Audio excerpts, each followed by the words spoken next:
Hello, chat. Welcome back. It is Thursday evening, day 3 and day 4 of the Cardi B trial.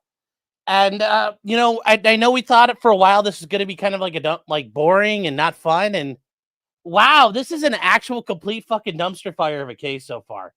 I hope you guys agree with me because yeah, this is a complete disaster, and I look very orange right now. We're gonna fix that. We're gonna fix that.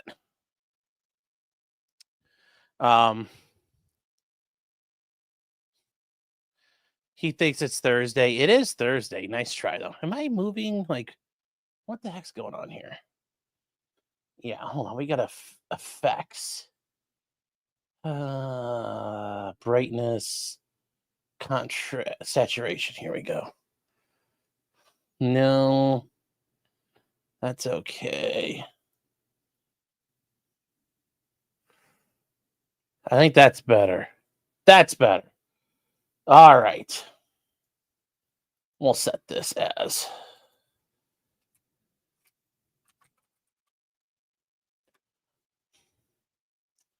All right, chat. Anyways, the white balance, yeah, it looks better now, I think. I think it looks better. It is Friday. Not yet. Not yet. We're not that lucky. Do it in sepia tone. All right, guys. So that said, though, I mean, this trial has actually been very interesting. We see Cardi B is, very sophisticated. She is bobbing and weaving, and no pun intended, her way through all the questions from the security guard's attorney. And we found out the security guard is kind of a big bitch. Causing fucking problems, all the shit she's done that's borderline insane. So, yeah, like I said, I don't think Cardi B did it. And even if she did it, this security guard deserved every fucking thing that came her way. So that's really where I am at that point. Well, Maddie, I thought you said you didn't want the wrench. If you want it back, I give it to you, but you asked me to take it away. So, like, if you want it back, I can give it back. So,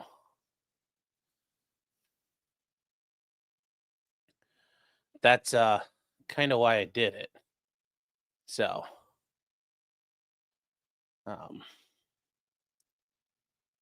let me see here. With that said, though, you want it back? Okay. All right. Dem wigs. Yeah, they got some wigs. They got some wigs there. So,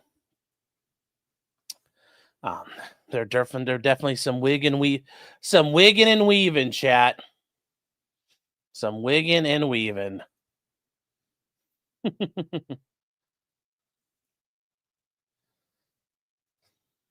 So we're going to get as far as we can in this today. I don't know how far we'll get, chat, but Cardi B is about to take the stand again, and that's kind of where we're going to get going. Remember, they were finishing up with the administrative assistant, the receptionist for, as Cardi B liked to say, the vagina doctor, Dr. Finke, who was helping take care of Cardi B, but this woman was able to see Cardi B deal with all the bullshit. So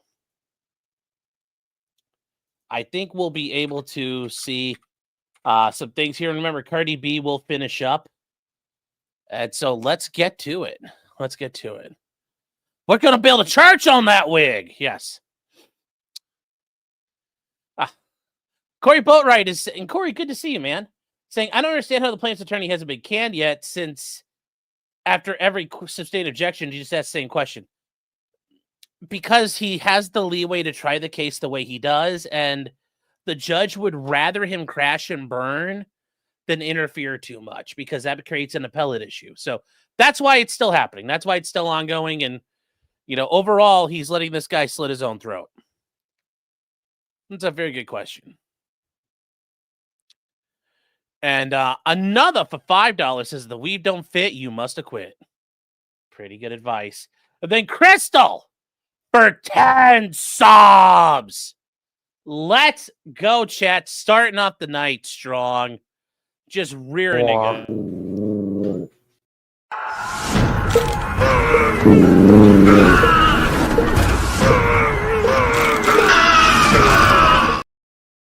That's right, chat. That's what you do when you donate. That's what you do when you gift memberships. You're crushing the grays. So, Crystal, thank you for support, your generosity. Thank you so much. No, Corey means I mean caned, not canned. Oh, okay. Well, we don't cane people for fucking up in court. I would get caned more than once in my time. Then I don't want to do that. So, you need a break from the Donna Gotti trial. All right, guys. Well, let's get to this. We should have closed captioning now, which will help a lot. So let's get to this. Here. We're going to refresh 2 hours, 19 minutes, 22 seconds. Many different ones. Okay, so we got closed captioning. We got speed, normal. Yes. How do you know it wasn't Cardi B that was using the profanity? They have two different voices. Okay.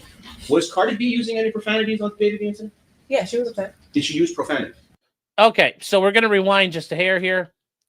And this is Tara Malcolm. She's the administrative assistant for what was going on. And let's see here. There we go.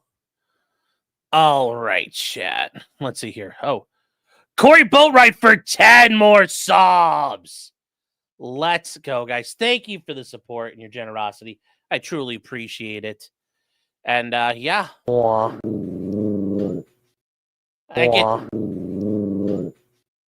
right, chat, too. It's a big night. Big night. The Grays are just falling left and right. They're just falling back, chat. Getting pushed back everywhere. All right, guys. So here we go. Let's get to this. And here we go.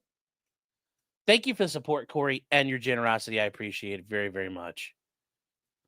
So there's no reason to ever go to Singapore. Well, I'd like to watch the race and drink a Singapore sling at the Raffles Hotel. Kind of do some Hemingway type shit. So, yes, boom, make the world green again. Yes. Yes. So here we go, chat. Many different ones. Yes. How do you know it wasn't Cardi B that was using the profanity? They have two different voices. Okay. Was Cardi B using any profanities on the date of the incident? Yeah, she was upset. Did she use profanity? Profanity, yes. First words? Bitch, F you, all that, correct? Yes. And you don't really know what happened before you got there, correct? You have no way of knowing. I wasn't there before I got there. So if there was any physical contact, whether it was spitting, scratching, or cutting someone's face, you wouldn't know that because you weren't there during that time period before you got there, correct? You understand my question? Let me withdraw. In the let's just call it 40 to 50 seconds while there was a confrontation. I'll give you that estimated time. During the 40 to 50 minutes of seconds when they had their confrontation, you would have no way of knowing what happened during that duration of time because you weren't there. Is that fair? Yeah, I wasn't there. I only heard. So anything could have happened, right? Speculation. Correct? Yeah, I wasn't there. Imani Ellis could have hit Cardi B. She wasn't there. Okay, I withdraw it. When you All right, sorry, chat. Hold on here. Remember, this is the receptionist dealing with Emani Ellis. This is the plaintiff's attorney questioning her right now. She's not being evasive at all. She's actually just like, I'm giving you answers and they're just not working. saw Cardi B that day, you spent time with her, right? In your medical office, correct? Not a lot of time, but I spent the time from taking her to her exam room, making sure she was okay. And once the last patient was checked in, I was out of there. Okay. And how long did you spend with her? Not that long, maybe a minute, if that. When the patient went... I mean, when we went into just to make sure. So No. When we went into the office, how long did I spend with her? Yeah, maybe. 15 minutes, half an hour? No, I was still ready to go. Maybe a minute. Did you notice that she was wearing, do you notice that she had fingernails? Did you look at her fingernails? I don't remember that. Did you notice that Cardi B had long fingernails on the date of the incident? Objection is forensic evidence and argumentative. Did you see the size of Cardi B's fingernails on the date of the incident? I don't remember her having or seeing her nails. And have you ever seen her before? Does she wear long fingernails? I don't know what she wears. On the date of the incident, would you agree that because you did not look at her fingernails, you have no idea as to how long the fingernails were on the date of the incident. Is that true? False or speculation, like citation. Assisting. When you said that you saw arms flying, you also testified a moment ago. Now, chat, that was a retarded way to ask it. The way you should ask that is, you have no idea the length of her nails that day, correct? That would be the answer you would, that's a question you would ask. She has no idea. She didn't pay attention. That you weren't sure whose arms were flying, correct? Ms. Gutierrez, testimony. I believe I stated I was facing Miss Ellis, so Cardi B was behind me. Right. So I could only see the arms that were flying in front of me. Real quick, is this a Dark Side Phil thing? 220 alert? Right now, I can't stand it. He's butchering Metal Gear Solid 3. It's so sad. So sad. But thank you for being here, 220 alert. I can't recall. She was behind me, so I think I would have felt something behind me. Okay. But if Cardi B had taken a swing, you would not be able to see that. Most likely I would. Oh, sorry. See, I'm not talking about feeling. Would you agree that because Cardi B was behind you, if she took a swing without touching your body, you would not be able to see that? True? Ms. Gutierrez, the testimony and is false or speculation. I didn't see her hands flying on the side of me. I understand that. And again, I would like to know the answer to this What question. was your question? I'm sorry, I Of forgot. course. So the question is, because you were facing Emani Ellis, you have no idea what Cardi B was doing at that moment, right? Objection. So if Cardi B was, She was pretty much like the back of the chair. That's how close she was to me. I understand. So I didn't feel anything or see any hands come from behind me. understood, but if Cardi B took a swing, because you were not facing her, you were focusing on Emani Ellis, you don't have eyes in the No, I back of didn't your see head, her hands. you would not be able to know what she was doing. Right. So if she took a swing, you wouldn't be able to know. Fair? Okay, yeah. Let's see. As far as what would you characterize the injury to your forehead? A cut. It was just bleeding a little bit. It was bleeding. Yes. Okay. How did that cut get there? I withdraw the question. Did that scratch or cut or anything get there at the time of this incident? Yes, it definitely wasn't there before I went outside. Okay. Then now we're gonna get into this. There's only three options, and you could add more if you want, but I'm gonna give you three. The cut came from you, the cut came from Ellis, or the cut came from Cardi B. Or make up your own. Where did the cut come from? And if you don't know, you can say, I don't know. Do you know? It definitely didn't come from me. Okay, so that's out. We got two more. And Ellis and Cardi B. Or Cardi your own. was behind me. So the only assumption that I had was it was from Miss Ellis because she was facing me. Okay, but did you ever see Miss Ellis take her fingers or her hand or any other object and cause damage to your head? Did you ever see that? I see hands trying to reach over me. So, like I said, the adrenaline and everything was going so fast. But being that she was in front of me and hands were going like this, that's the only realistic assumption I can have is that that's why I got cut. Oh, but you're assuming, correct? Objection. You're asking. No, guys, remember, this is the receptionist for the doctor's office. The girl who got her face cut up was the girl who had the zebra uniform, the zebra shirt on. I know, like, they're both kind of light-skinned chicks, so I know it's kind of, like, easy to mess them up. But no, this is the receptionist for the doctor. She got in between Cardi B and the security guard. You're to assume, counsel? Are you assuming? Your Honor, objection. Yeah, one thing. How do you know that Cardi B's fingernail didn't cut your forehead? Objection, Your Honor, ask and answer. Assisting. She was behind You me. don't need to answer. Oh, sorry. Did Dr. Finke see the cut to your forehead? I believe so. His nurse is the one who pointed it out. Did you receive any medical treatment for that cut? No, I just put some alcohol, alcohol. All right, so swab. you agree that something physical happened when the three of you were there because you got cut to your face. Is that fair? Something physical happened. Objection, relevance. If I got cut, I guess so. No, I mean, I don't. Okay. So would you agree that there was a physical fight? No. So you just got cut from the air? Objection, Your Honor. Assisting.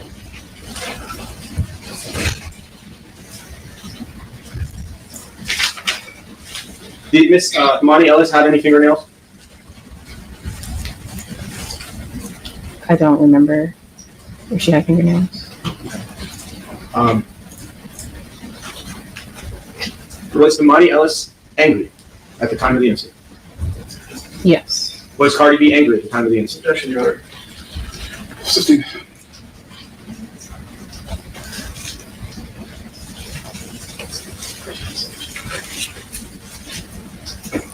And back to the hamburger question, did you at any point use your hands to separate the two of them, Emani Ellis and Cardi B? No. So did you just squeeze yourself in? How did you get in there? Ask and answer, no. Sustained.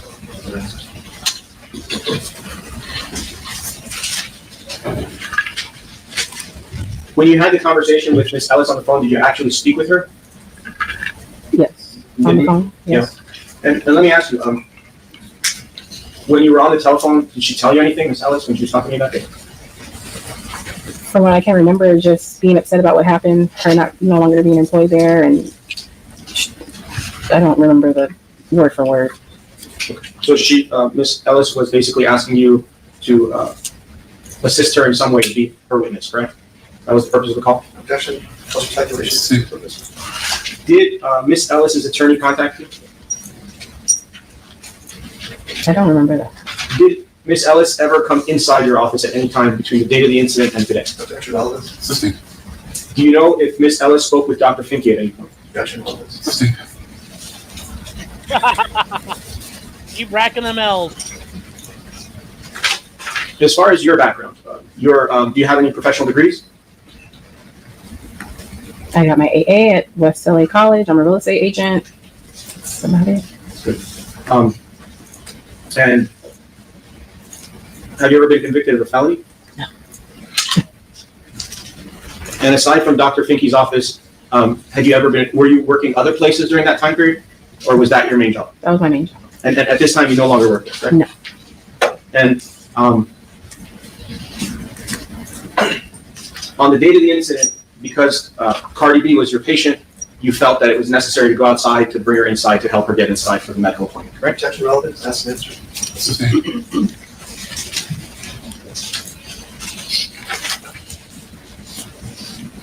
I have no further questions. All right, you're right. No, you're not. Thank you. All right, any questions from the jury? Oh, you have one? Okay, good.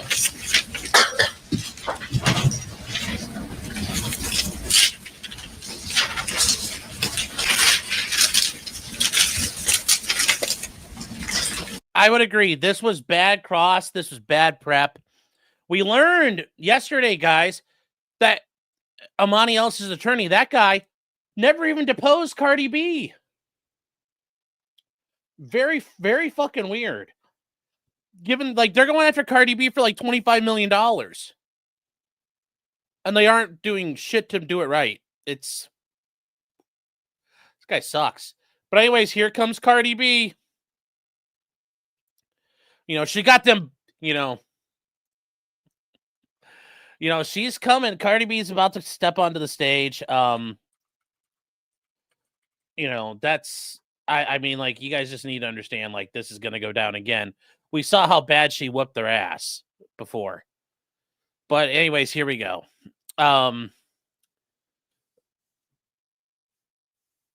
Corey says, surprised he didn't ask, did you know Cardi B? Well, the judge would have thumped him if he had done that. The judge would have crushed him. But anyway, yeah, guys, just get ready, man. Cardi B, I hope Cardi B's wearing some fucking, I hope she's wearing some Louis Vuittons. It's like she's got these are blood shoes. I really hope she's coming out there. Yeah. I think they thought she would settle. Yep. Well,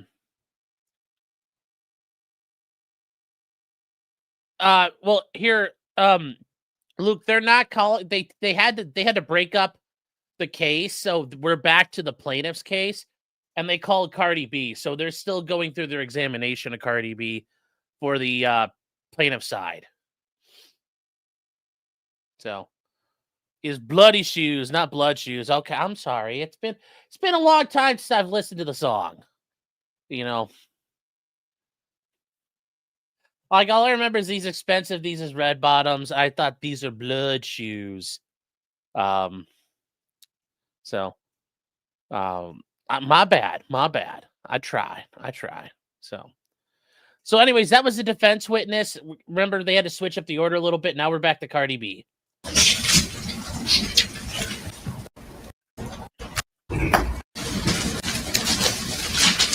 And remember, the jurors are asking questions, so here we go. Hopefully they're good.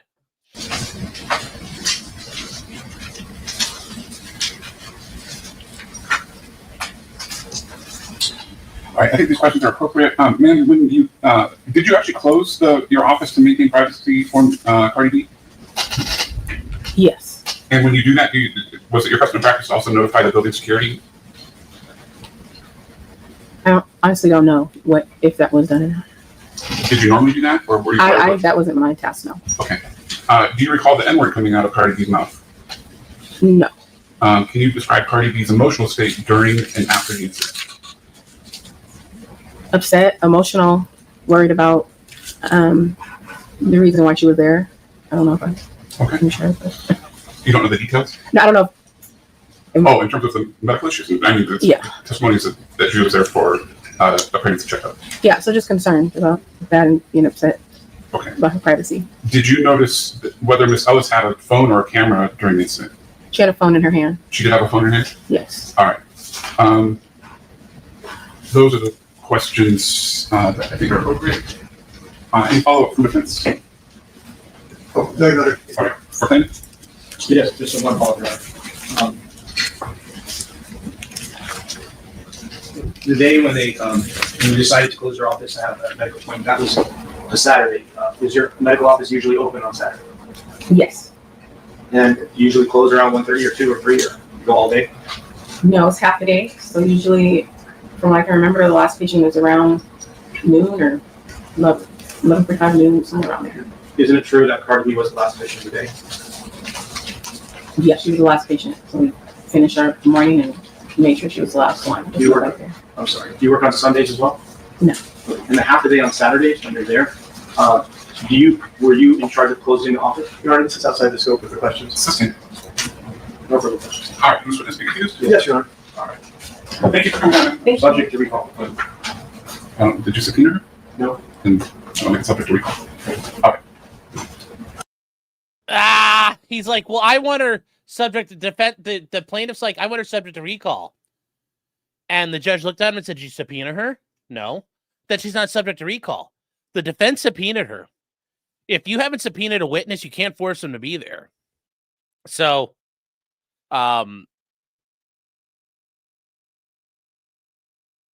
if you ever want a witness, you better make sure you subpoena them, because if the other side subpoenas them and they dismiss that person, I could subpoena a witness and then I could dismiss them and before they get there and say, yeah, don't worry about it. It's my job to enforce the subpoena. If I don't enforce it, then you're shit out of luck. So if you really want a witness that it's from the other side that has them too, you serve them as well anyway. Because right now she's under no more obligations. All right. We want to resume the direct of Ms. Cardi. Yes. All right. Call her Miss Party. I'm sorry. Yes. So that was Yes. the 776 cross. So guys, that was they're on direct still for Cardi B. Holy shit. Yeah, this is ridiculous. So here we go. Yes, Your Honor. Yes. We want to resume the take stand. Okay. Jesus. You go. Well, I'm ready for recess myself.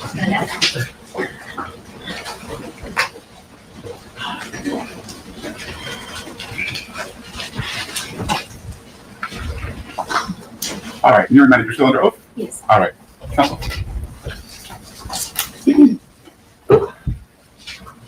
He passed the question. Oh, he did? Yes. I apologize. Okay, then I it wasn't is your turn. Your Honor, I'm going to be on the scope. We already discussed that. He was lodging objections, but you're going to be asking questions? Is that the plan? Yes, Your Honor. Yes, Ms. Moore is going to be asking the questions, All right. and the request is to... No, we discussed you can go beyond the scope. Just typically, if it's your witness, you're doing the objections, okay? I'll let it go this time. Go ahead, Ms. Moore. Okay, thank you, Your Honor.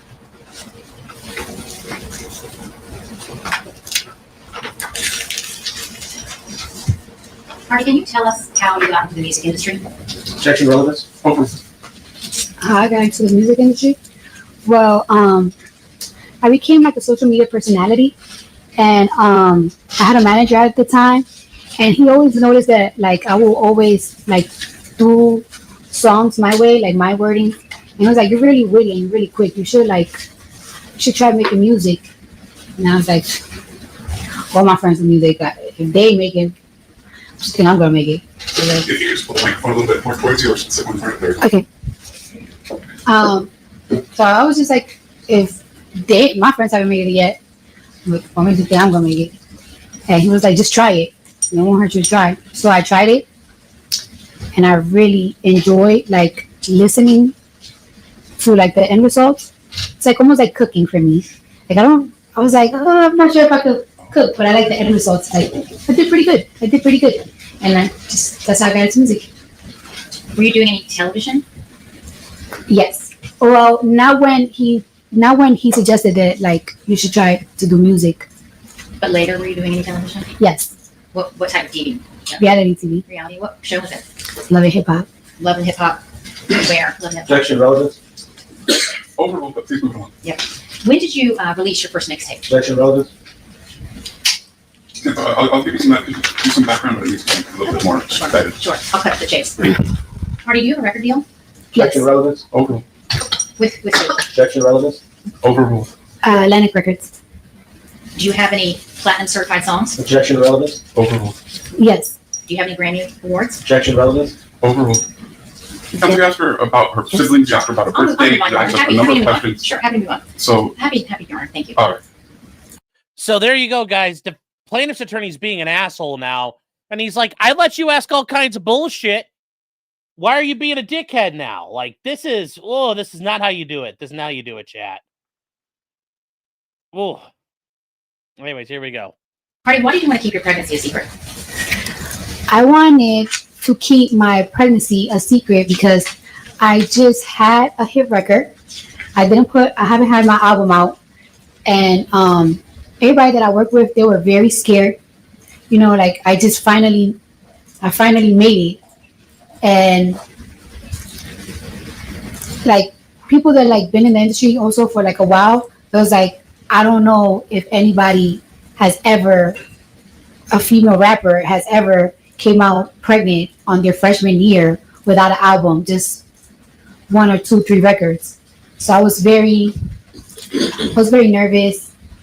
I was also kind of like, even though I was on TV, when I first had my first big record, Bodak Yellow, I was really like getting used to big fame, bigger stages and stuff. So I was just so worried about overwhelmed with what everybody was like saying and thinking, and I felt like I was just letting a lot of people down. But and when you were face to face with Mrs. Ellis, did you ever threaten to get her fired? No. And I want to be very, very clear. Did you ever spit on Mrs. Ellis? No. Did you ever call Miss Ellis the N-word? Apologies. No. Cardi, where were you living in 2018? In 2018, I was living in between New Jersey and Atlanta. Where were your regular OB-GYN doctors? Objection, relevance. Why were you in LA the week of February 24th? I was doing NBA All-Star Weekend, and I just had like a whole bunch of promotional things to do out here in California. Was part of your work, did you have to attend an NBA game? Yes. Yesterday, plaintiff's counsel asked you some questions about your hair. Do you recall that? Yes. And one of the questions he asked you was, on the date of the incident, did you have black hair, blonde hair, or different color hair? Do you remember him asking you that? Yes. Do you remember how you responded? I don't know. I really don't remember what color hair I had. Your Honor, I'd like to show the witness some photographs, please. Can you identify? Can you show them counsel first Of course. and provide a copy? Yeah, I have one for you right now. Are they three mark? Are they three mark? No, I think it's for refresh your memory. Yes. You want to like identify the next number? Yes, that's all you got to make, which I think is. And this is a photograph of who? I'm sorry. Counsel, it's her direction. She can identify for the record. Thank you, Your Honor. 232? Are you going to put this in front of you?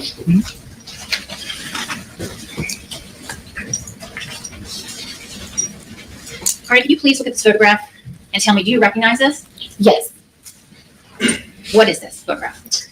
That is me out here in LA at a All-Star Weekend NBA game.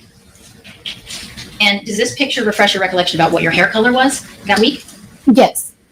What color was it? I'll say like a ashy, dirty blonde. Can you see your nails in that photo? Yes. And were you wearing acrylic nails or some other type? Acrylic.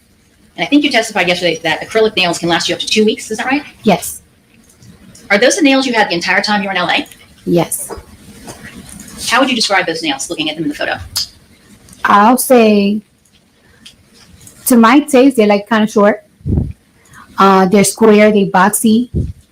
They have like stones, flat rhinestones in the middle. They orangey. I'm sorry, did you say the flat rhinestones are in the middle? Yeah. And how long would you estimate that? I know you said you feel like they were short, but could you estimate how long you feel like they were? Like an inch, maybe less. An inch or so. And what shape are they? They like coffin square. Are those the nails you were wearing on the day of the incident? Yes. Your Honor, I'd like to move this into evidence and publish it for the jury. No.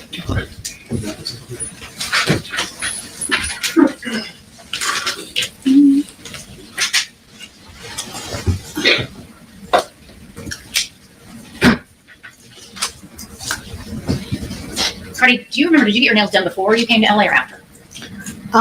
It's most likely before LA. But they were the same nails the whole time you were here. Mm-hmm. Yes. I have no more questions for this witness, Your Honor. All right, you're right.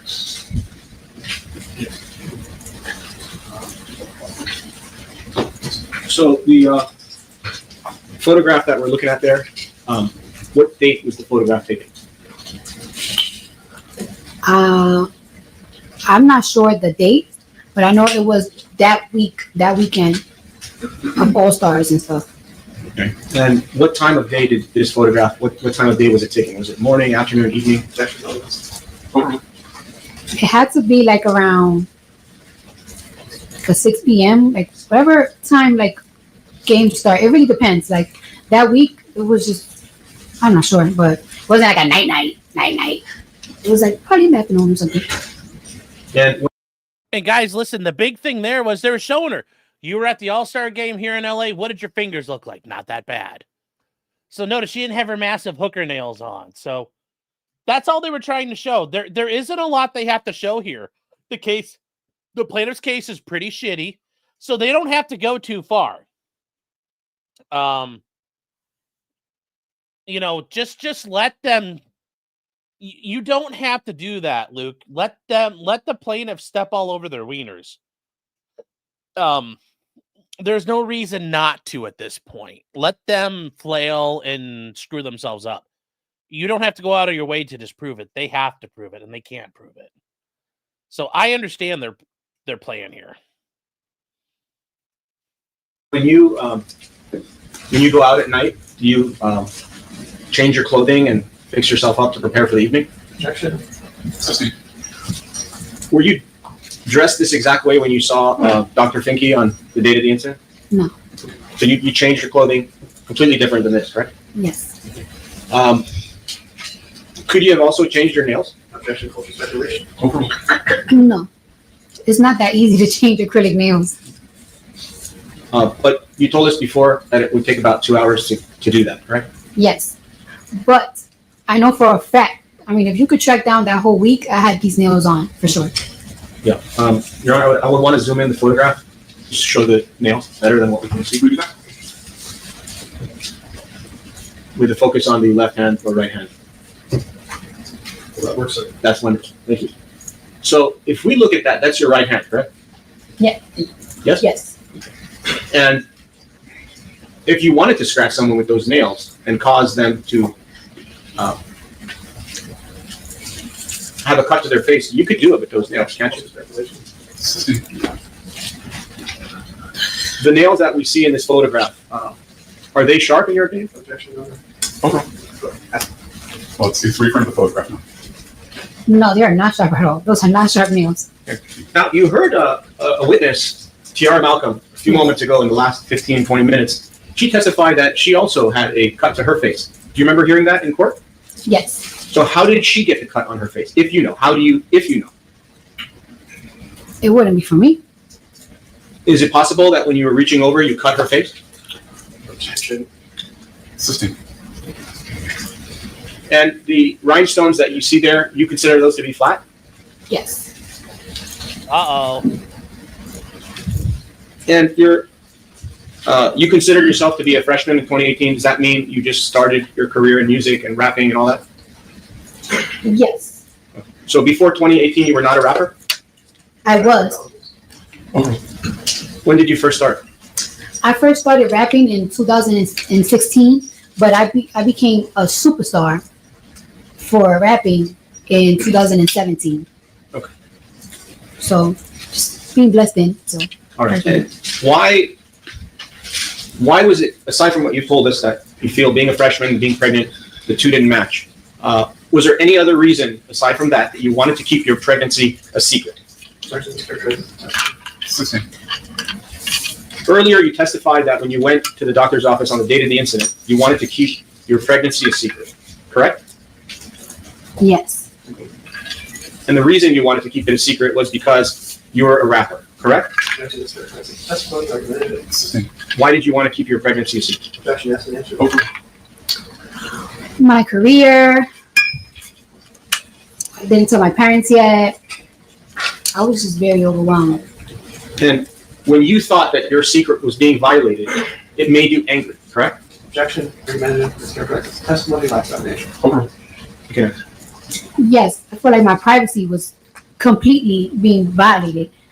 I wouldn't want to be anything that had to do with my medical records or anything. Even if I do cosmetic surgery, I don't want people to be in anything that has to do with medical in your business. It's just especially something that is so sacred as your pregnancy is yours. And guys, listen, you know what that answer, Cardi B's answer right now? 100% reasonable. Remember, when you ask a question and the witness can give a reasonable answer for it, the jury's likely going to believe that very reasonable answer. And right now, Cardi B is just, yeah, she's hitting points with women right now, even for a man. Sitting there, yeah, that makes sense. I don't, like, who the fuck is the security guard to be fucking rooting around in that? You know, like, it's one thing to catch Cardi B walking down the street, but in the doctor's office doing it, and you're not a fellow patient, but you're a worker, that is fucked up. And Cardi B is hammering that point very eloquently.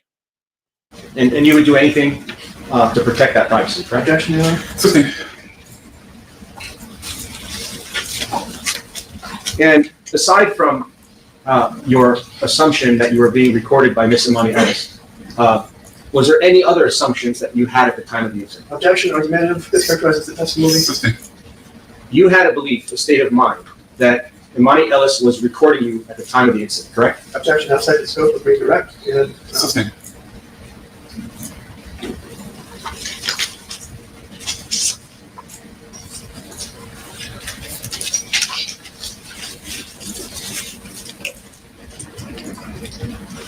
No further questions, Your Honor. All right. Any redirect? Very well. All right. Any questions from the jury? I'm not seeing any hands. All right. You can sit down then. All right. I think we're not going to have another witness before lunch. Or, I'm sorry, does plaintiff have another witness for after lunch? We do not, Your Honor. All right. Is plaintiff rest? No, Your Honor. Well, are you going to have a witness after lunch? I would like to discuss this outside the jury. All right. Okay, folks, we're going to take our lunch break now. We're going to resume back at 1:30. In the meantime, please not discuss the case with anyone, including other jurors. Don't form any opinions or do any research. We'll see you at 1:30.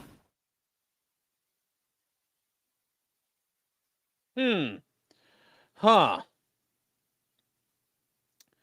Let's see what they're going to talk about here, because I'm sure this is going to be more retarded arguments from defense counsel. I mean, plaintiff's counsel. Here we go. That I have three witnesses, which are Here we go. basically, he was Oh, excuse me. Sorry. Sorry about that. supposed to have his witnesses lined up for this afternoon, call them out of order. I explained to him and the court this morning that I have three witnesses, which are Dr.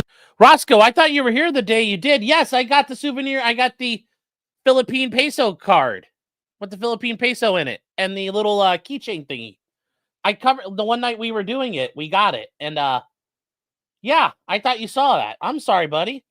Yeah, here, hold on. Let me move some stuff around here. I got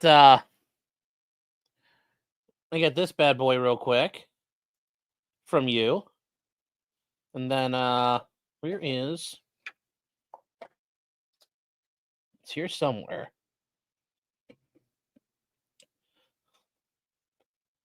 It's here somewhere. I know the coin is because I just saw it. Oh, there it is.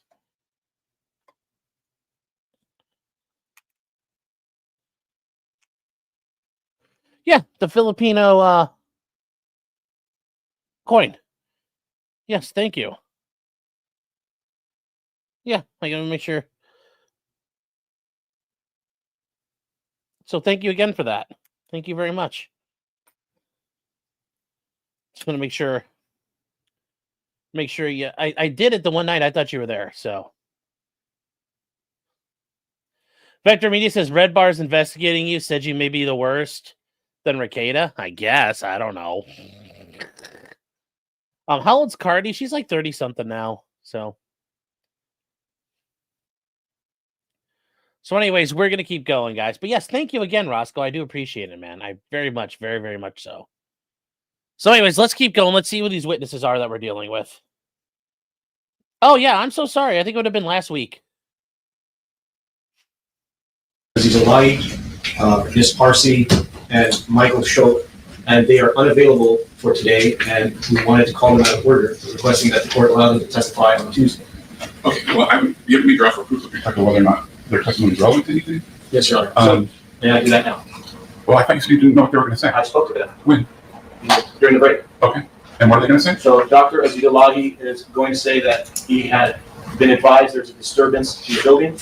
His assistant, Ms. Parsi, went upstairs to the 5th floor. He did not go to the 5th floor. Michael Shope was on the 5th floor as well. Okay, let's start. Keep with the doctor. So what's he going to say? Doctor is going to say that there was a disturbance in the building, Okay, that's undisputed. and that's it for him. Okay, so we don't need him, right? No. Okay, so what's the next witness? Ms. Parsi is his assistant, went Okay. upstairs to find out what was going on and witnessed the confrontation between the three individuals the two individuals and the person that intervened, Ms. Malcolm. So she's going to testify to what she saw, which includes the disturbance and Only, Go ahead. I'm sorry, only what she saw, and it could go to the scratch on Ms. Malcolm's head. We can gain some information how that came about. I didn't discuss that with her, however, she was present during that piece. And Michael Shope was a patient that was on the 5th floor walking in the hallway, and he's a witness to the entire confrontation. And so let's go back to when you identified these people. They've been on the Okay. witness list for many months now. Interesting. I'm not sure if it was the 2024 one, however, definitely in July, it was there. I can check my records. They've known about this, and it's the same issue that they had, that we had. And so when did you learn of Mr. Schultz? We learned of it when an investigator did investigation several months ago, at least several months ago, and found out that he was an actual witness, to the eyewitness to the incident.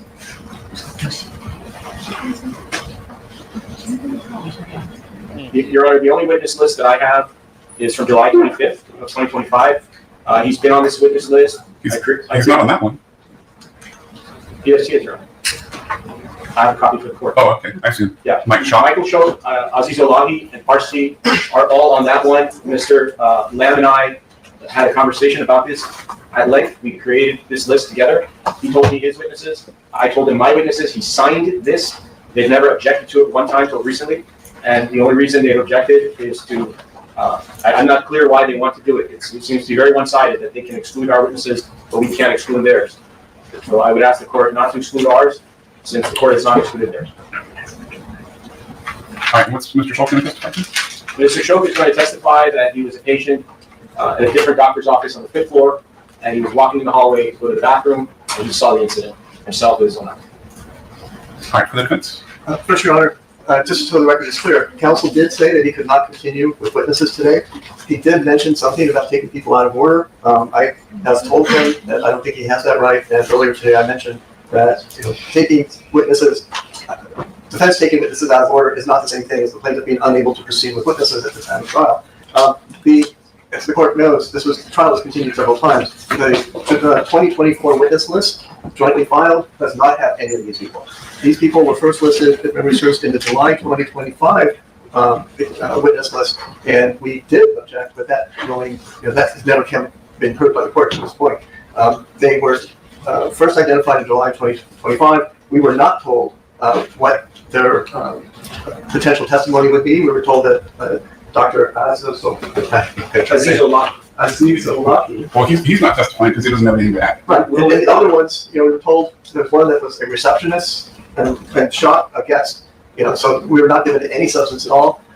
At no point did they disclose that, and counsel was unable to disclose it this morning, and now he's making certain representations. But the fact of the matter is, and I should also say that we are ready to proceed. We've got two more witnesses, Dr. Rosenberg, who's the designated expert, and Dr. Finke, and we want to get the trial done. We're ready to go. Okay. May I respond one thing, Your Honor? Go ahead. So in form interrogatory responses, back in 2022, the same way that the defendant responded and said there's two individuals who were witnesses, that is the same way that plaintiff responded. It's the same thing. And it's attached to plaintiff's opposition to defendant's request to produce witnesses at trial. It was filed with the court yesterday or the day before. It has all of the discovery.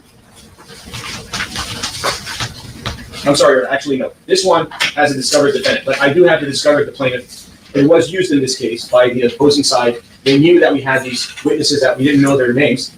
And the 2024 expert designation was not real because we had agreed to put the trial around this time. And I don't really remember doing anything with the witness list. That may be a list that they created and they filed. I definitely don't remember signing that. I don't think my signature would be on that document. So if they prepared something and filed it, I was not part of it. They just decided to file it on their own.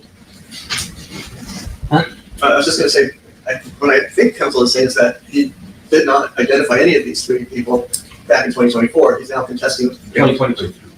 Well, no, I'm talking about the joint witness list. I think I understand. And so I think here's the issue is it certainly would have been appropriate for both parties to have done the investigation at the outset. So the case to identify who these witnesses were.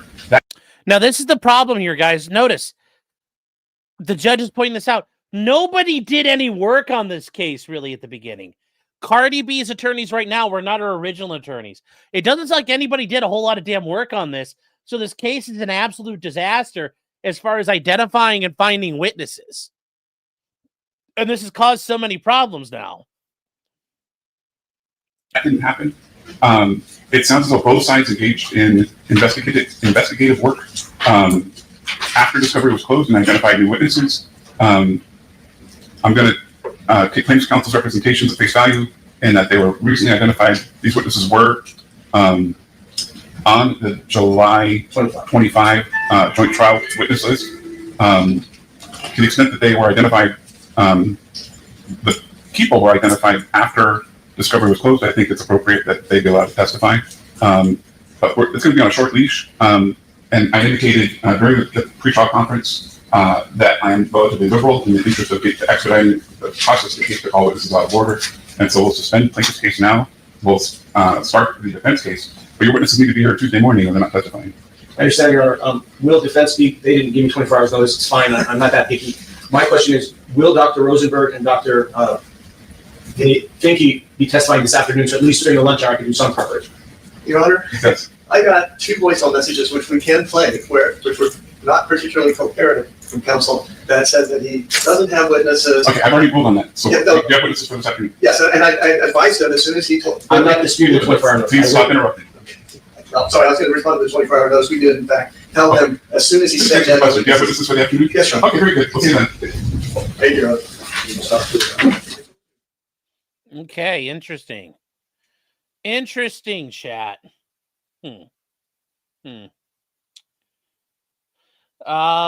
Let's see here, real quick. Shugi Show says, what time are you covering the Farms lawsuit?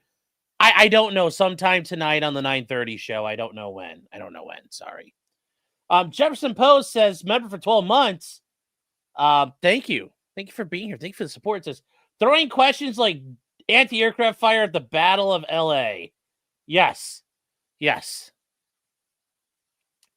And then Whiskey 77 for $19.99. Thank you. Says, Sean, would you please kill that spider between the pictures? It's very distracting.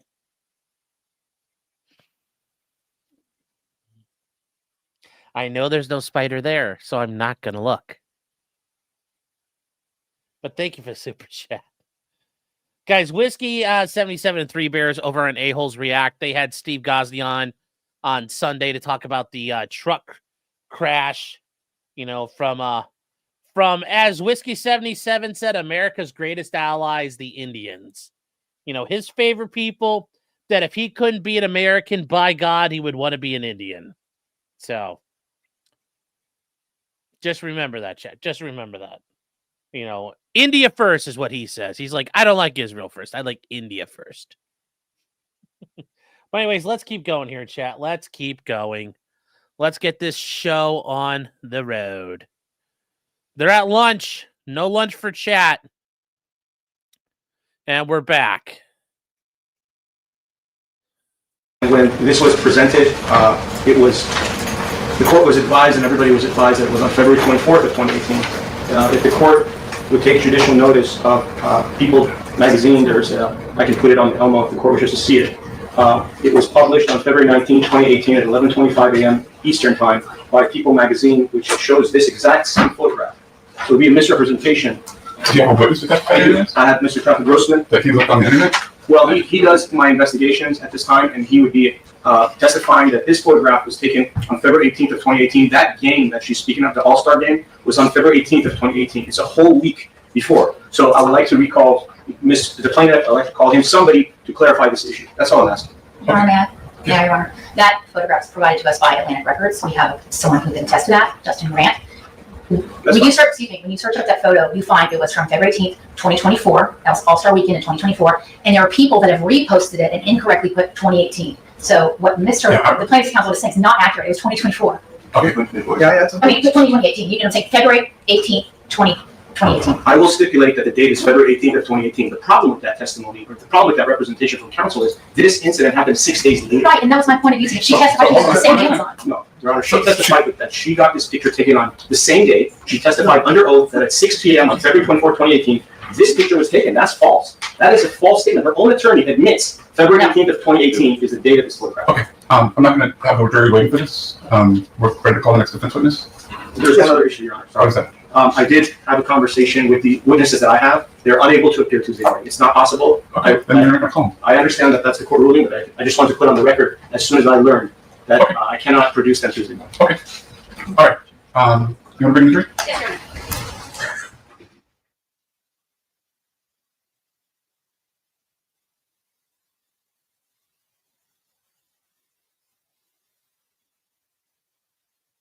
All right, here we go. Bringing the jury back in. We are going to do Dr. Rosenberg, who is a defense witness, who is a psychiatrist.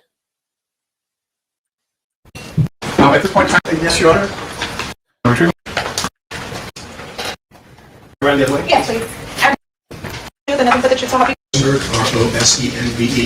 Perfect. Thank you. You may take a seat. Please watch your step. Thank you.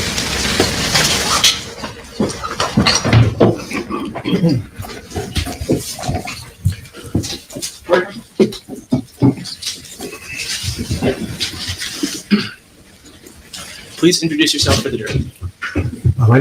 My name's Dr. James Rosenberg. I'm a licensed medical doctor in California. I specialize in psychiatry. Can you please outline your professional education for us? Yes, I studied philosophy and molecular biology at UC Berkeley. I then did a year of surgery research at Cedars-Sinai Medical Center, including coronary laser angioplasty research. I attended medical school for 4 years at UCLA. I then did an internship in primarily specialties of surgery and cancer medicine, including neurosurgery and cardiothoracic surgery. I then did a 3-year residency at the UCLA Neuropsychiatric Institute in psychiatry, and I did a fellowship in forensic psychiatry at Case Western Reserve University in Cleveland with a Dr. Philip Resnick. Okay, and what licenses and board certifications do you hold? So my license is to practice medicine in the state of California. I have a lifetime board certification in psychiatry. In 1996, I got my second board certification in forensic psychiatry, a subspecialty of psychiatry involving the legal system. That's every 10 years. I renewed it for another 10 years until 2016. And then due to a very bad experience I had in a criminal case, my wife and I decided I wouldn't renew it again and I would stop doing criminal work. Okay, can you please briefly summarize your professional experience as a psychiatrist? So after I completed my training and came back to my fellowship, I became assistant director of psychiatry at the West Los Angeles VA Medical Center and ran the locked psychiatric intensive care unit of UCLA Teaching Service and was there for a few years. I was a member of the UCLA Medical School faculty for 16 years. After I left the VA, because my forensic consultation practice started to get busy, I always continued to see patients at least one day a week unrelated to any legal matter. Most recently, it was 22 years at a nonprofit community mental health clinic in Van Nuys, providing psychiatric evaluation and treatment of homeless and low-income individuals. My forensic psychiatry practice, the first half of my career was primarily criminal cases, approximately 200 murders, mass murder, serial criminals, and other types of major crimes. The second half has been primarily civil litigation matters of brain injuries, catastrophic physical injuries with PTSD claims, and employment-related matters. I've consulted over the years to the United States Attorney in Washington, D.C. on organized crime in the Eastern District of New York, for the Medical Board, the Attorney General, and also for 8 years I was a consultant to the show Law & Order Special Victims Unit. Thank you. Your Honor, I would like to show Exhibit 220 to the witness. Dr. Rosenberg, is Exhibit 220 in the blue binder. Okay, thank you.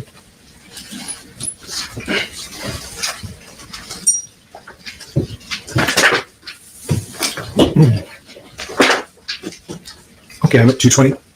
Are you familiar with this document? Yes, this looks like the first page of my resume or curriculum vitae. And can you please flip through it and let me know if that's true, the correct copy of your CV? Yes, Yes, this he is did mass murder, the most Jack. current version, last updated February 2023. Thank you. Your Honor, defendant moves to admit Exhibit 220 in evidence. Thank you, Your Honor. I checked that. Wait, hold on. Okay. Hold on. Have you been retained as an expert on behalf of the defendant Cardi B in this case? That's my understanding. And what is it that you were asked to do? I was asked to conduct a psychiatric evaluation of Ms. Ellis's emotional injury claims related to the incident on February 24th, 2018. Have you served as a retained expert in previous cases? Yes, both criminal and civil matters, probably over my career, maybe 1,500 times. Experts are paid for their time. What is your rate that you charge for the time that you spent working on this case? So I charge, my base rate is $550 an hour, which is for reviewing records, my face-to-face examination of Ms. Ellis, scoring the psychological testing, and writing a report. My rate for testimony in deposition, which was taken in this case, or trial like today, is $800 an hour, and there's a 4-hour blocks. Whoa! Does your fee depend in any way on whether your opinion is favorable to Cardi B? No, that's never been the case. And for example, $800 an hour. That's a real expert. That's a real expert, chat. $800 an hour. Whoa. So. Whether your opinion is favorable to Cardi B? No, that's never been the case. And for example, I've never worked on a lien, which does involve that type of interest from my non-attorney standpoint. Oh, see, and there you go. They didn't have to pay him with the promise of money later and putting a lien on things. They paid him cash money. So he's like, my outcome is not vested in the victory. I've already been paid. Whoo! That is how you answer that shit. You had him throw in that little jab at the end. That was planned. So. Do you recall approximately how long you've been engaged on this matter? I believe it's been since early 2023. Okay, and how much have you charged in this matter over those 2.5 roughly years? Well, for reviewing the records, which I've had to re-review, and additional records, examination, the psych testing, my report, preparing for deposition with plaintiff's counsel, I think I've thus far charged something a little over $30,000. Okay. And I believe you testified that you conducted a psychiatric evaluation of the plaintiff as part of your duties in this case. Is that correct? Yeah, so the psychiatric evaluation, to me, a broader term, that consists of the triad of reviewing records, conducting a face-to-face examination, and scoring and utilizing the psychological testing that was administered during that examination. So it's a matter of integrating and correlating and weighing the information from those three sources. And can you please, just a little more detail, explain what happened during that evaluation in this case? Certainly. So I believe it was in July, maybe around July 21st, 2023. So it took about, I'd say roughly 6 hours. The entire examination was audio recorded. And the first half of the examination was the administration of the psychological testing, where using gold standard psychological tests, I provided them to Ms. Ellis. I was there with her the entire time, and made sure she understood the instructions, and then she filled out the answering sheet, circles or bubble and answer sheets, as she went along. The What's going on here, second Chad? Hold on. half of the day was the interview. And All right, chat. Hold on. I don't know what's going on here. I'm going to give it a second to like see what's going on there. But yeah, $30,000. Ooh, buddy. accordance with general Okay, let's see if we're going to refresh this here. 4 hours 55 minutes. I don't know what the hell's going on here. sheets, circles or bubble and answer sheets, Okay, as she went along. All right, this is just it's choppy right here, chat. Let's see what happens.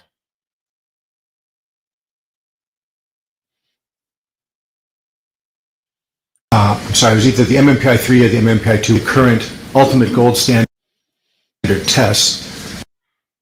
You have to pass All right, chat. I don't know what's going on here. that test as secrets. We're not worried about this At part the right beginning of the test booklet and tell me that she understands them. There we go. We're all set. He interviewed Cardi.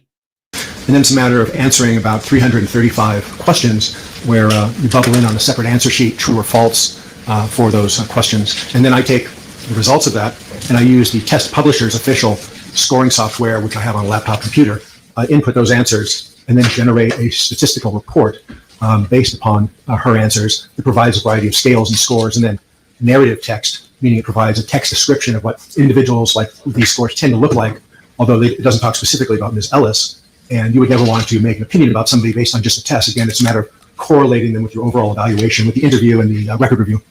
Thank you. Your Honor, I'd like to show trial exhibit 229 to the witness. Objection, Your Honor.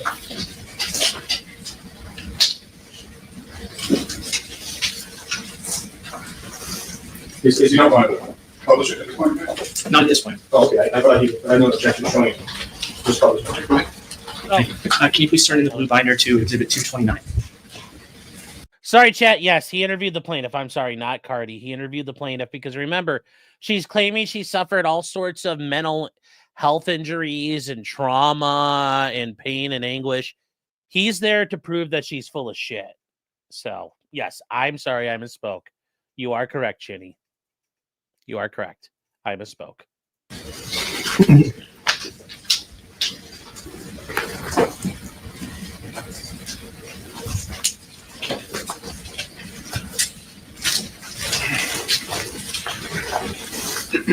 Okay, I'm at 229. Thank you. Thank you. Are you familiar with this document? Yes. So this is the report of the MMPI-2 psychological test that I administered to Ms. Ellis on July 21st, 2023, in which I provided along with other documents to opposing counsel before my deposition. And does this document refresh your recollection as to which version of the MMPI-2 test you conducted in Ms. Ellis' case? Yes, I gave the MMPI-2. That and the MMPI-3 are the most recent and, again, the gold standard tests worldwide in this kind of a context. Thank you. And that report that you have in front of you, did you create that document yourself? Well, I created it in the sense that I inputted her answers into the test publisher software on my laptop. I then double-checked the answer through a process that's provided by the software. And then I had the software generate this report, again, using statistical algorithm that is intrinsic to the software. I don't personally score any of the scales. I don't personally write out any of the text interpretation that's in it. My job is then, how do I use that information once it's available in an overall assessment? And is it fair to say that you used this report as an analytical tool in reaching your conclusions with respect to Ms. Ellis? Yes, again, considering all the information available to me from the records, the exam, the testing, I utilized inductive medical reasoning, a best fit logical reasoning, the same reasoning I would use if I was in an emergency room, if I was a surgeon or I was a radiologist.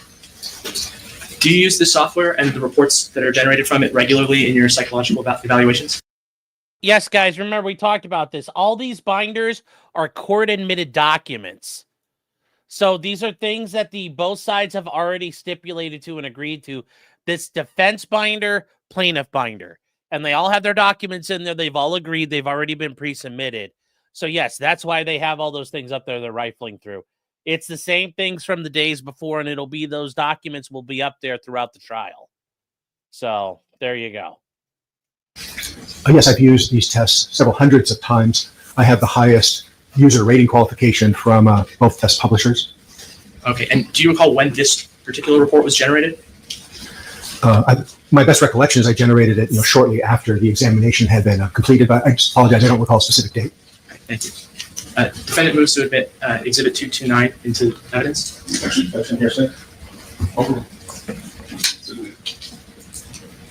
Your Honor, may I publish page 2 of Exhibit 229? All right.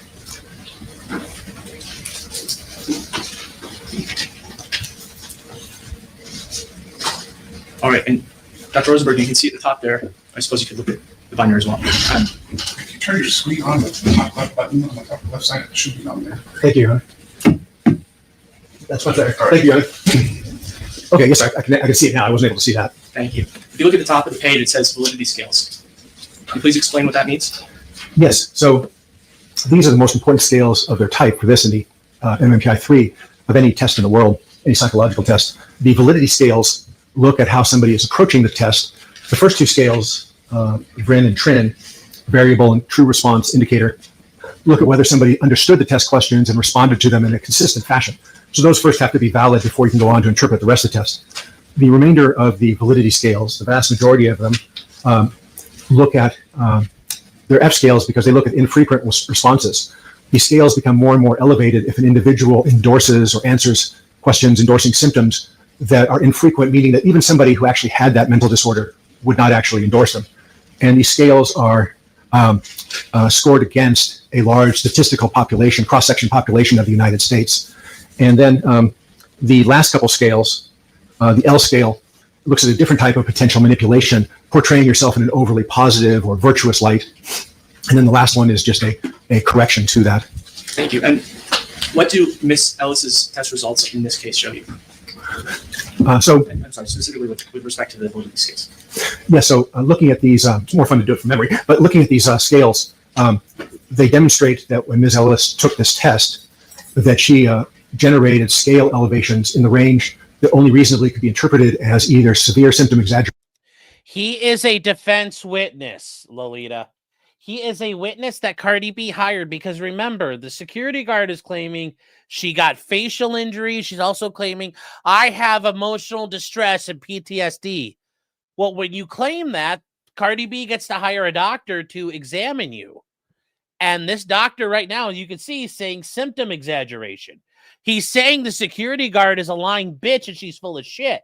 He is a defense witness. This is a defense witness, and I'll make sure that's clear here real quick. I'll put it down at the bottom so you guys can see. Defense witness. He is here to show that this woman is a fucking liar. And he's saying that the plaintiff is full of shit. So Scale. So he says that when Miss Ellis took the scale, like, here you go.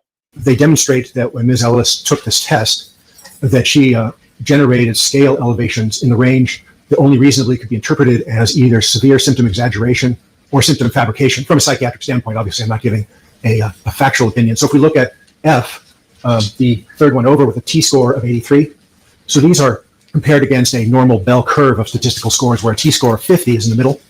And every time you go out 10, you're going out another standard deviation. So at a T-score of 83, the F scale that looks at things like... Right now, the defense is asking the questions. This is on direct. Anxiety, depression, PTSD.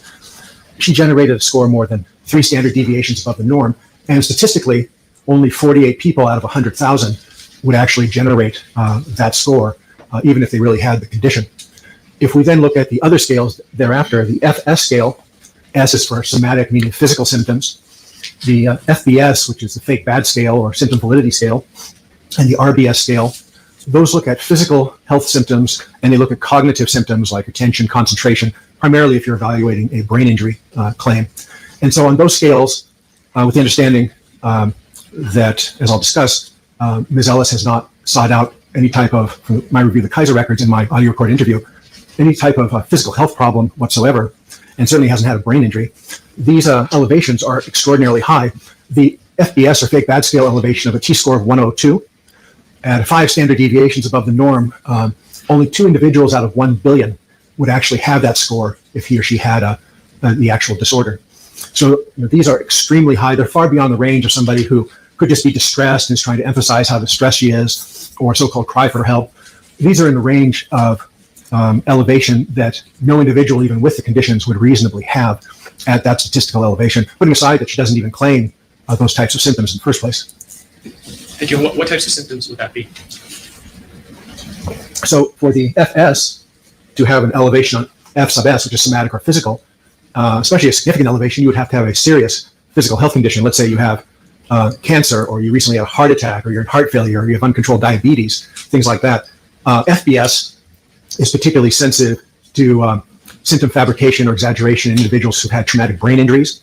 But again, even if you had a severe disabling traumatic brain injury and you were in a rehabilitation facility, your elevation would be maybe a T-score of 70, 75. Again, at 102, where it's 2 people in a billion, no individual who even had a brain injury would reasonably endorse that score. Where again, they get elevated the more and more you endorse symptoms that no person who actually has the condition would actually report those symptoms. And then RBS is cognitive. So again, it looks at things like attention, memory, and concentration. And again, hers is elevated in the range of 4 standard deviations. So, it would be well over 100 million to 1 that she would actually have those symptoms. Oh, Thank you. Can you please turn to page 10 of the report? that's not good, Of Jeff. this psych That's testing not good.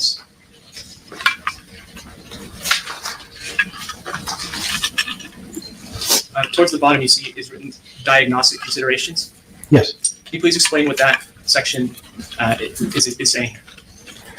Yeah, so again, the report doesn't talk about Ms. Ellis specifically. It talks about, at a statistical level, individuals who have these scales and scores tend to look like this. And the diagnoses that are suggested are rank ordered in priority of how likely they are. And so the first diagnosis listed is malingering of somatic and or cognitive symptoms, primarily generated by the elevation of the F sub S, the fake bad scale, and the RBS. And so, and malingering refers to the intentional gross exaggeration or otherwise fabrication or manipulation of symptoms for secondary gain in the field of psychiatry, and is actually in accordance with the American Psychiatric Association's published guidelines. And again, this section of the report, like everything else, this was generated as a result of the test publisher software. Is that correct? Yes, the test publisher software, statistical scoring, which involves hundreds of thousands of individuals, and then detailed mathematical statistical algorithms that are used to score this test and prepare this report. You testified earlier that there were other psychological tests that you administered. Are the results of those tests similar with respect to symptom exaggeration or fabrication? Well, I'd say yes and no. The other test, the personality assessment inventory, does not have as sensitive of validity scales to detect exaggeration or other manipulation, though it does show some evidence of that. But when we look at the clinical scales on the personality assessment inventory, Ms. Ellis generated such huge elevations for scales like anxiety, physical symptoms, PTSD, depression, again, several deviations above the norm, that make no reasonable sense unless somebody was actually, for example, so ill that she required inpatient psychiatric care on medications, was critically ill or terminally ill with physical health conditions. The other inconsistency is that on the MMPI-2RF, she scored, accepting her symptoms at face value, she scored very high on symptoms for paranoid thinking at the level of somebody with a paranoid psychotic disorder like schizophrenia. And that was not seen on the PAI. So that would be an inconsistency between them, but it also would be another example of symptom endorsement that makes no reasonable sense except for intentional gross fabrication or outright fabrication of symptoms in this case. At that level of paranoid thinking, again, would be like a uncontrolled schizophrenia requiring acute inpatient care on medication. But by the same token, taking it at face value, it is, from my standpoint, of relevance to the trier of fact in evaluating somebody with that degree of paranoia and suspiciousness, how that individual reacts to or responds in neutral situations, social situations, potential arguments. You mentioned a high paranoid thinking score. I believe that's correct. I'm sorry, so what did you say? Did you mention a high paranoid thinking score? Is that how you phrased it? Yes, on the 3 key scales of the MMPI-2 for paranoid thinking, again, typically seen in something like schizophrenia, she had significant elevations on those scales, all three, again, in the range, which the, we see here in the text report, how the report interprets it, at the level of somebody who's a paranoid psychotic with delusions, not just somebody who feels, a little stressed or like somebody's looking over her shoulder. And as a professional, as a psychiatrist, how would you interpret that score in this case? So again, I think there are only two reasonable ways to interpret it. One would be that it's another common manifestation in how somebody in an emotional injury case produces either gross exaggeration or outright fabrication of symptoms in an attempt to look injured. The alternative is that part of somebody's baseline where in day-to-day interactions, she interprets normal or neutral interactions as a personal attack.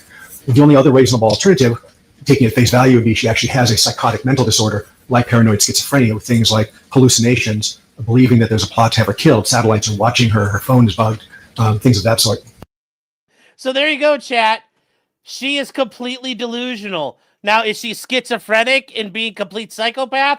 Or is she just being like a regular woman? We don't really know. But he's basically saying, you know how these women get. They get all antsy in their pantsy. Yes, alternative hypothesis. She's a woman!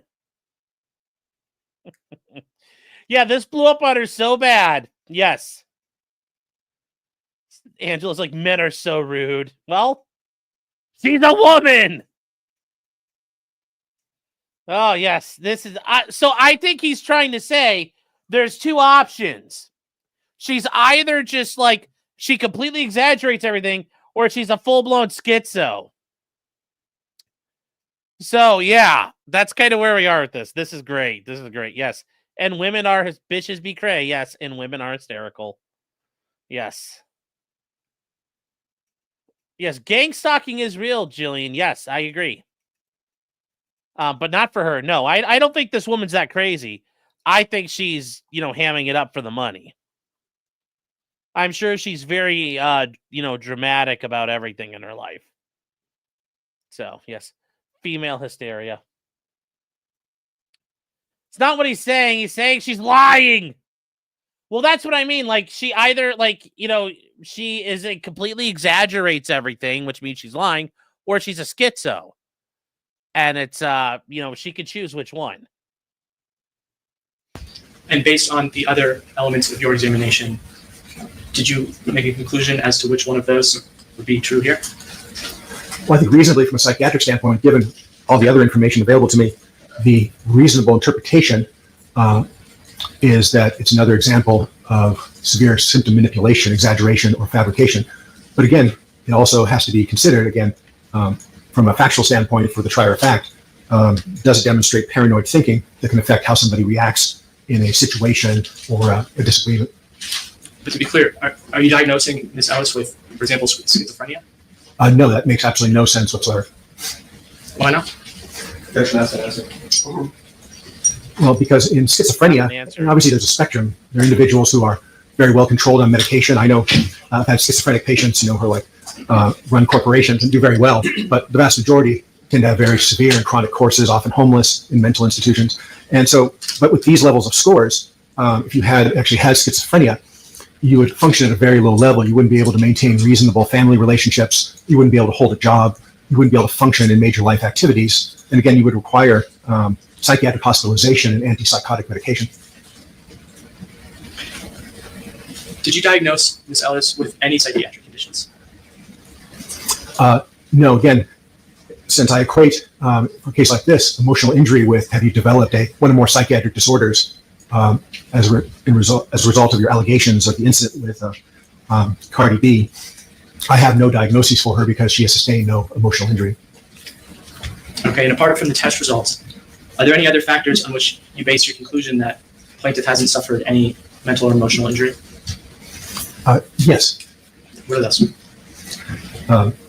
So the first factor is that, again, I accept Ms. Ellis's report or allegations of what happened that day in that incident, reasonably from a psychiatric standpoint, that would be a stressful or upsetting situation. You might be mad or angry for a day. You might lose some sleep over it. Might be in the back of your mind for a few days. But reasonably, people don't develop psychiatric disorders like an anxiety disorder, depression, from an argument or an unpleasant interaction like that on a single basis. That just makes no reasonable sense. And as we'll discuss, makes even less sense in Ms. Ellis's case, because it turns out, although she didn't share them with me when I asked, she's had multiple other traumas in her life. And according to her, those didn't cause emotional problems. So she obviously must have great resilience, and it would make no sense that this much more minor thing somehow would, and most people wouldn't. The other reason is that, well, I have a few reasons, but I promise I'll stop talking soon. Another reason it's Translation, chat. This wasn't that big a fucking deal. So she's not she doesn't act like a psychopath. She's able to maintain a job and maintain her family, and she doesn't act like a schizo. So this really probably wasn't that big a deal, and she's milking it. important to understand that this doesn't constitute a trauma. Again, accepting Ms. Ellis's report of what happened at face value, it doesn't constitute a trauma. It would be a stressor to some degree on an interpersonal basis, but under the American Psychiatric Association standards for what constitutes a trauma, for example, to be able to develop PTSD, this does not meet that. It has to be something like life-threatening accident, illness, witness to violence. So, for example, physical or sexual abuse growing up, kidnapping, sexual assault, military combat. These things are traumas, and they can lead to PTSD. An argument or unpleasant interpersonal interaction isn't a trauma and can't lead to PTSD. And that's particularly important for us since some of Ms. Ellis's most dramatic scores on the psych testing have been profound elevations of PTSD scales, again, in a range where no individual who actually had PTSD would reasonably generate those scores. Are there any other factors? Yes, so another important factor is, again, in accordance with the published generally accepted guidelines of the American Psychiatric Association in our diagnostic manual, whenever there is a psychiatrist or psychologist is doing an evaluation in a legal context where financial gain or some other type of secondary gain is at stake, you always have to consider and rule out the risk of intentional manipulation for financial gain. And in that context, in this case, Ms. Ellis has demonstrated a significant pattern of inconsistencies and other symptom validity issues. For example, in my audio recorded examination, again, there's an audio recorded record, she told me, with the exception of a couple sessions of family therapy when she was 12 because her sister had been sexually assaulted by a neighbor, she could not recall a single trauma in her entire life growing up. Couldn't remember a single one in response to my detailed question. Whereas, for example, in her deposition, she reported that she was a victim growing up of domestic violence in the home, gang violence, other violence. Schoolmates were shot and killed. She was physically mugged in high school. Her car was broken into several times. None of those were reported to me. So those represent an important mismatch in a legal case where an individual potentially tries to make everything about the incident that can be compensable in a lawsuit.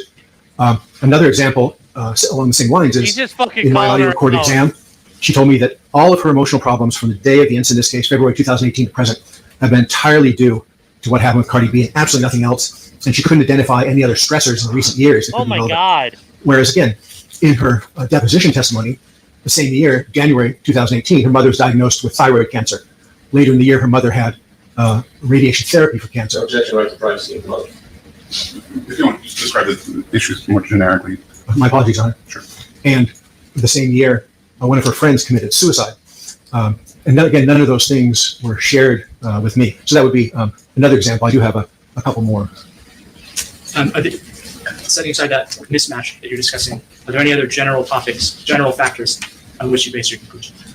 Yes, so another factor that I have to consider as a psychiatrist and medical doctor is there a mismatch across sources of information, considering the records I've reviewed, the psych testing I did, the interview. So another factor, which is very important, is to correlate somebody's subjective, meaning what she reports, emotional injury claims of injury, with real-life day-to-day function as a more objective measure. So in this case, if I accepted Ms. Ellis's reports at face value, particularly with the psych testing, she would have profound, off-the-charts PTSD, profound disabling depression, anxiety, profound disabling physical health conditions. Whereas when I compared that to her real-life function, she's had intact relationships with her, loving relationships with her family, which would not be reasonable in context, particularly of profound PTSD. That she's, in a few months after the altercation and continuing to the present, she's had a job that not only has been higher paying for her, but has been more demanding, requires top, excellent interpersonal skills, how to deal with people, troubled youths, and emotional resilience, and has, per her deposition, performed it well. Again, total mismatch. She also reported to me that since the incident, she's traveled to Hawaii, Las Vegas, Mexico, though she couldn't remember, supposedly, that if she had gone to other places or how many times. And again, even if you look in the psych testing report that was generated, particularly severe PTSD, You don't want to leave your house. You don't want to interact with people. You withdraw from your family. The future looks bleak to you. You don't have a job. These things are completely contrary. Thank you. No further questions. All right, Cross. Thank you. And there you go, chat. She is faking it. She's faking it. She's a malingerer. That's really it, guys. I'm gonna let this guy talk. So, is the plaintiff cute? No. I'm annoyed the camera's on Cardi B and not the plaintiff. Yeah. So, if they aren't gang stalking her, how does he know so much about her life? Because you give all the information to the psychiatrist. Like, they have to provide all this. I ditched you guys for the farms. No, I'm doing show prep to get ready for tonight. Remember, we have a show later. Yes. How long are your fingernails, sir? Oh. Yes. How racist do you think this guy is? Not very. In real life. Crystal, you said I said it.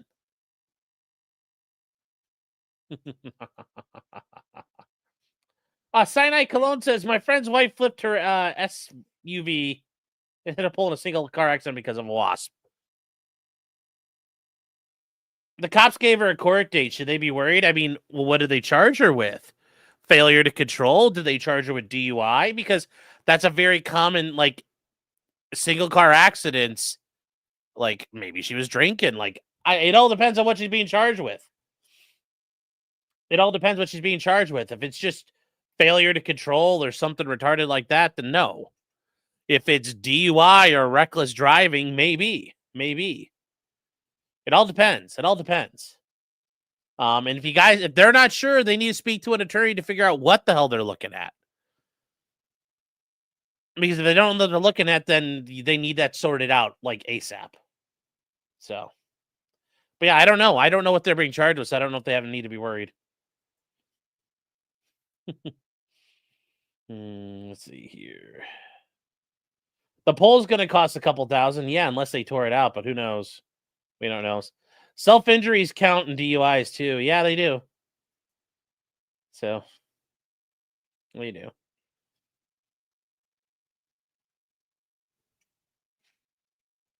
You want him to say, and she's fat! And she's black! And she's a woman! So there we go.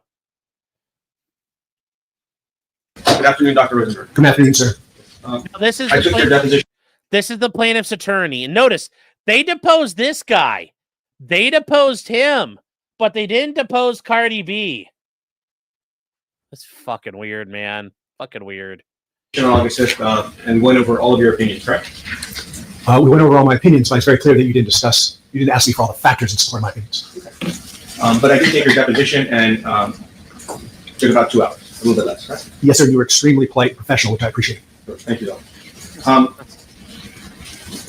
So you testified today that you billed $30,000 in this case. Is that often the charges that you bill for the type of case that's litigated and without the time for trial, of course, up until trial? Is that a reasonable amount of billing in a case like this? I would say in a complex case that spans over years, that's probably true of maybe 25% of my litigation matters that I work on. Okay. And in addition to the $30,000 that you received, you're also paid $1,800 by my office, correct? Yes, sir, for my deposition fees. And for today, you're being paid another $10,000 to prepare and appear here and testify and go back and forth. Is that fair? I think that's reasonable, yes, sir. Could it be higher than that? I don't think so. I think that's a reasonable estimate. So my estimate is about $40,000, correct? Yes, sir, I think that's very reasonable. And in the past 29 years, you testified at your deposition, or I can ask you now, is it true that in 70 to 80% of cases, you testified on behalf of the defense up until recently, correct? Yes. And there's a well-known lawyer that we all know, no need to mention names, but recently he's been giving you some more work, so your 70 to 80% has gone down to 60%, correct? More work on the plaintiff side, that's right. And as far as the attorneys, Cardi B had an attorney before Mr. Kossoff and other lawyers. In working with their firm, you worked in 5 other cases with them?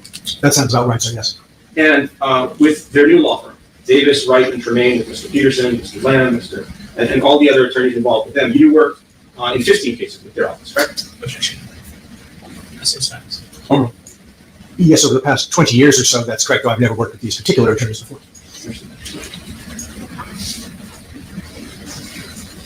And would you agree that in 90% of cases that you were hired in, you basically remain the expert on the case and you don't withdraw, correct? About 90%. I apologize, I don't recall a case in which I have withdrawn. So are you saying that every single time the defense hires you in a case, you remain the expert in that case without giving them an opinion before you testify? Objection, Mr. States. Is that what you're saying, sir? Assistant. So when you were hired by Cardi B's office, by her lawyers, when were you hired? I believe it was sometime early in 2023. And when you were hired in 2023, did you ask, let's try that, did you examine Emani Ellis in 2023, right? Or was it 2024? Sorry. Sorry, I mean to interrupt you, sir. I believe it was July 21st of 2023. Did you ever do any type of examination on Cardi B at any? Given that would be inappropriate since she wasn't the plaintiff with a psychiatric claim, I did not, sir. Right, but she was involved in some type of altercation, correct? Objection. Incomplete hypothetical. I don't think it's relevant. It's not relevant whether she has any damages or not. And what is your understanding as to what is the basis of this claim? What is Emani Ellis's claim? Why is she here in court? My understanding is that she felt that she was verbally mistreated by Cardi B, including foul or demeaning language, that Cardi B touched her face with a long fingernail and caused some injury to her face, and that also resulted a month later in Ms. Ellis being fired from her security job. Okay. Do you know, in psychiatry, do you treat patients that deal with assault and battery? In my patient care practice, putting aside legal matters? Yes. What do you subject for being ambiguous as to deal with? Assistant. I'll start that. Have you treated patients for injuries related to assault and battery in your career since 1994 as a psychiatrist? A few hundred times, from very simple to extremely severe injuries. When you say simple, what is an example? What are you saying to us? Yes. So by simple, I don't mean to say it's not important or it's not serious to the person, but I mean, for example, let's say somebody being pushed or a hand on a shoulder in an aggressive way or something like that, all the way up to people who are beaten and kicked on the ground with skull fractures and being hit over the head with clubs and pistol whips, a variety of things, stabbed. And when you treated the various patients, would you treat them more than once? The ones that you're speaking of? Typically, and again, it depends on the setting. As a medical doctor, I spend a lot of time in emergency rooms, so there it might be once. But over the course of my career, overwhelmingly, particularly 22 years in a nonprofit clinic in Van Nuys, I would treat them on a repeated basis. Some of them I would treat for many years, although those tended to be individuals with major mental disorders like bipolar or schizophrenia. Okay, and if you could just look at the other binder on your left, please. Pardon one second.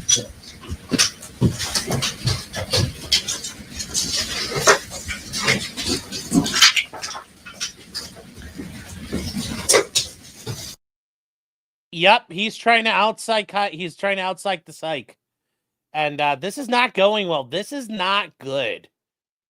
They're already having problems because he's gonna keep basically saying she's a fucking liar, she's exaggerating.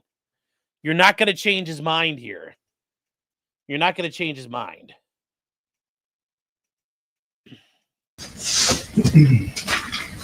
Yes, sir. Where should I look? Yes, if we can look at exhibit 1-003.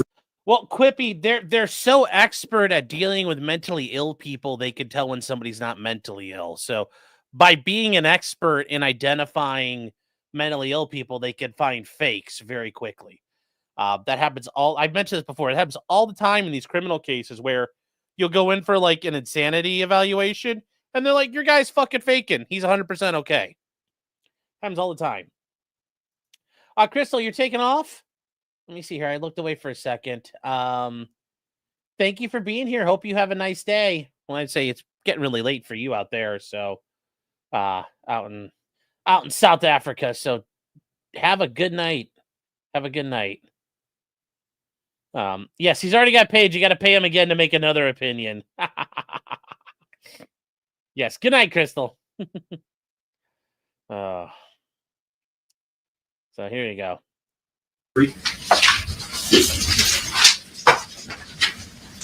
I'm there, sir. At the time of your deposition, had you reviewed this case?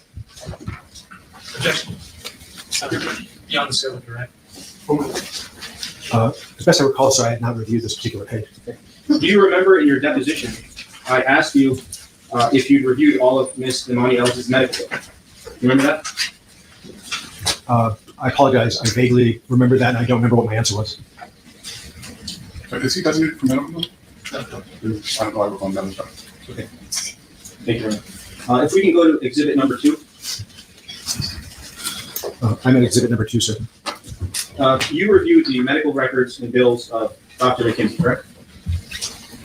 Yes, I haven't done so recently, but I did earlier in this case. And we went over this together at the time of your deposition, and you expressed that for purposes of workers' compensation, the treatment was reasonable, but maybe for this case it's not. Do you remember testifying to that, Doctor? Objection beyond the scope of direct and also beyond the scope of the executive session. Do you have his position? File. What's in the record?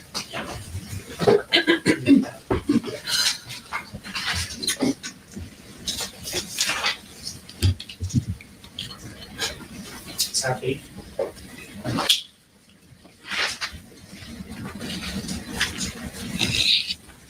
The difference.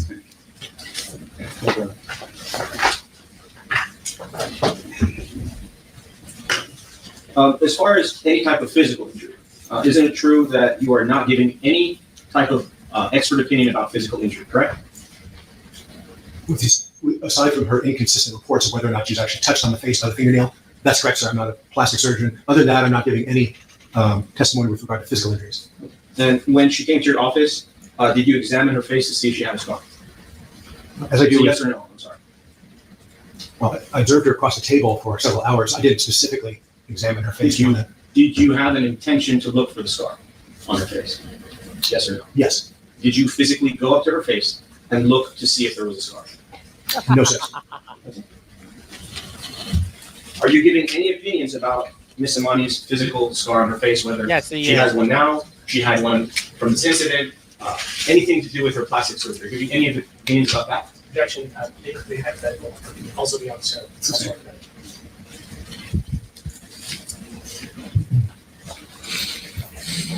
Okay, and in formulating your opinions, did you review Miss Emani Ellis' medical records? Yes, sir. And those were extremely important to me, actually. Okay. And you reviewed the medical records from Nicole McKinsey, is that correct?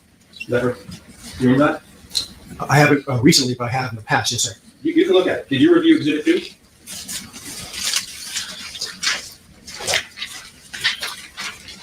Yes, sometime before my deposition, but I've not looked at them since.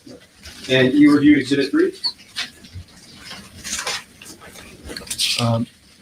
Yes, sometime before my deposition, but not since. Okay. And you reviewed Exhibit 4 and Exhibit 5? Let me take a look here. Pardon me a second. objection. Compound. As best I recall, yes, but not recently. And in formulating your opinions, did all of these exhibits assist you in your formulating opinions and coming up with your opinions for us today? The Kaiser records were extremely important because she had several visits and didn't report a How you single doing? emotional problem, didn't ask for any care-related Objection, states. non-responsive. So it's a yes or no question. Did you rely on the records in forming your opinions? Only the Kaiser records. I didn't ask you about Kaiser. Oh, I'm sorry. You asked me about Kaiser records earlier. You mean just the ones I'm looking at in the notebook? I never said the word Kaiser. I'm sorry. I apologize. I'm sorry. I guess when you said medical records, that's what I was interpreting. I'm talking about the medical records from Dr. McKinsey, a psychologist, the medical records from Dr. Avila, a psychologist, the medical records from Dr. Mullican, a plastic surgeon, and the medical records from Dr. Norman, pain management doctor. Did you review these records? You testified a moment ago, yes. And the question is, did you use these 4 medical records in formulating any of your opinions that you testified to today here in court? No, sir. Okay, so when you said there was inconsistencies, didn't you mean that, well, strike that. When you said there's inconsistencies, you found those in the medical records that I just asked you about? Isn't that true? Maybe I had previously I don't recall if that's in my deposition testimony, but I did not consider those in formulating my opinions for today. It was the Kaiser records. Okay, the Kaiser records that you're speaking. Isn't it true that the Kaiser records, any medical treatment that Emani Ellis received at Kaiser, it has nothing to do with this case. It has nothing to do with assault and battery. It's something totally unrelated, correct? Objections, speculation, hearsay. So we're about as well. It's the same. Why did Emani Ellis go to Kaiser Hospital? Objection, speculation. It's the same. Do you know why, from reading the medical records and bills, do you know why Miss Emani Ellis went to the Kaiser Permanente Hospital? Over. Yes, Your Honor. The answer is yes. Why did she go to Kaiser Permanente Hospital? April 2022 was for an annual history and physical, comprehensive. November 2022, comprehensive history and physical. April 2023 with the PA was for a reported hand pain. Everything that you just told us right now about Kaiser Permanente Hospital, as a medical doctor, and in reviewing all these records that testified you read, wouldn't you agree that those medical treatments have nothing to do with this incident? Agreed? Yes or no? Objection, being ambiguous. Over. I disagree. They're extremely important. I didn't ask you if they're important. I agree they're important. Going to a hospital is important. My question is, if the medical treatment that was received at Kaiser Permanente Hospital, if it has any relation to medical treatment received by Emani Ellis related to this incident that occurred on February 24th, 2018. Was it? For my purposes, yes. So are you telling us that Miss Emani Ellis went to the hospital in 2022 and 2023 because of injuries related to this incident? Is that what you're testifying to, doctor? No. Okay. I understand what you're saying. What you are telling us is you used some of the medical records from Kaiser Permanente Hospital to formulate some of your opinions in this case. Is that true? Yes, sir. Okay, that's Yes, thank you. And you use that for your different type of studies or MMPI studies and all types of different testing that you did, correct? Objection, being ambiguous. Over 5. It's the same. But just so we're clear, the actual treatment didn't have to do with assault and battery or a physical injury. Is that correct? Objection, being It's ambiguous. been actually answered several times. All right, and then I want some clarity on the other 4 documents. The psychological. Well, let me ask you this: as a psychiatrist, do you believe that psychological care with no medication is a respected medicine? As a general principle, yes. Have you referred your own patients to receive psychological care? Oh, innumerable times, yes. And whether it's a PsyD or PhD or some other type of psychologist that's licensed, you agree that patients can receive medical care from those types of professionals and actually benefit from that type of care. Do you agree? Well, it's not medical care, but I do agree that they can receive very helpful, effective mental health care. So are you saying mental health care is not medical care? Objection, this case. Over. In general, unless it's a psychiatrist, mental health care is much broader and refers to non-medical healthcare providers, psychologists, LMFT, social workers. Do you believe that patients benefit from mental health treatment with no medication? Over. For the appropriate indication, yes, sir. And how does it help if they go to a psychologist and they talk about their problems from your perspective? You're a psychiatrist. You are the man who would know. So when a patient goes to a psychologist and they talk about their problems, they explain their problems, why does that help the patient? Why?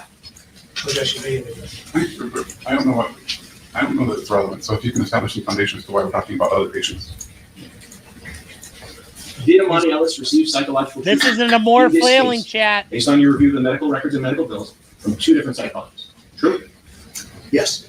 And from your review of the medical records, she went to 7 treatments with Nicole McKenzie and other doctors from her office.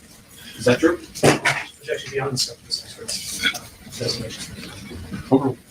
That sounds about right, sir, yes. And she went to Dr. Avila, another psychologist. She went to his office and got treatment from other providers that were under him for a total of 12 treatments, correct? Objection, beyond the scope of this expert's. Over. That sounds about right, yes, sir. And those 2 psychologists, setting aside this case, is there any reason why you as a professional would not refer a patient to these 2 psychologists? Objection, I withdraw the question. If we were to talk about Do you remember at the time of your deposition, you said to me that you testified under oath that you worked alongside Dr. Mulliken in cases before? True? About 10 times? Over. Well, we say alongside. I've been on the same side and on the opposite side in several legal cases, not like next to him in surgery. I understand. But you worked alongside him, meaning you've worked on the same cases in about 10 different times, correct? That was your testimony. Yes, I don't know if it's 10 on the same side or 10 in total on both sides, but happy to accept whatever you said. Right. And you're affiliated with UCLA? Not anymore. I was a professor for 16 years, but not anymore. Okay. And Dr. Mulliken is also affiliated with UCLA? Is that how you know him? I don't know if he's currently affiliated with UCLA or not, so he certainly has excellent qualifications. Right. You said that at your deposition. Your words were, he has very impressive credentials, correct? Yes.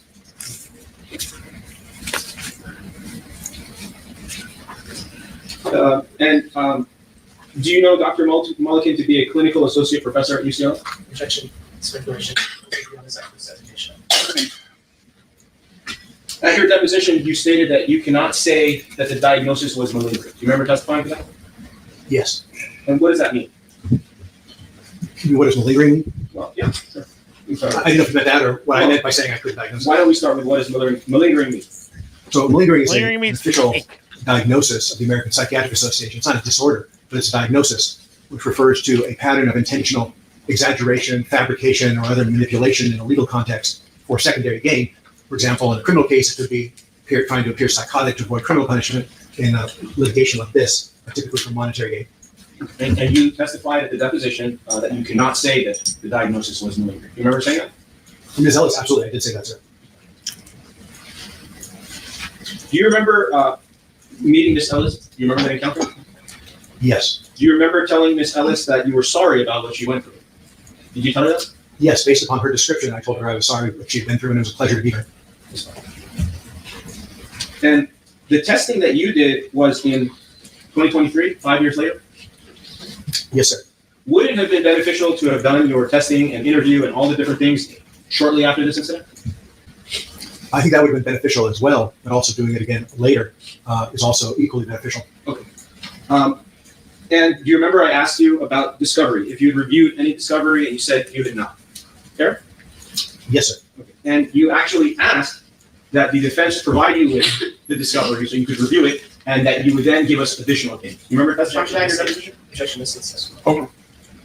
I don't recall, but I know I said that if I received additional information of any type, I'd happily review it, consider it, and it would modify my opinions. Have you received those discovery responses? No, sir. Do you remember also testifying at your deposition that it would be beneficial to your opinions to see Emani Ellis a second time? Do you remember testifying to that? Yes. And that if you saw her a second time, that it could further modify your opinions in this case, correct? objection, this is Over. Potentially, yes, sir. And between 2018 and 2023, before you saw Emani Ellis, between that 5-year time span, her psychological or psychiatric condition could have changed, correct? She could have got better. She could have recovered, right? True? I'm sorry, between 18 and 23? Yes.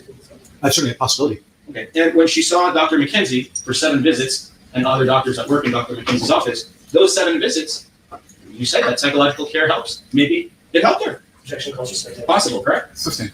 Do you believe that Miss Emani Ellis benefited from the psychological care she received from Dr. McKenzie? Yes or no? Call for speculation. Sustained. And she also received, from your review of the medical records, 12 visits from Dr. Avila's office and staff, correct? You testified to that. So would you agree that 7 plus 12 is 19 visits of psychological care? True? Yes, I feel very confident in that. Yes. Okay, appreciate that.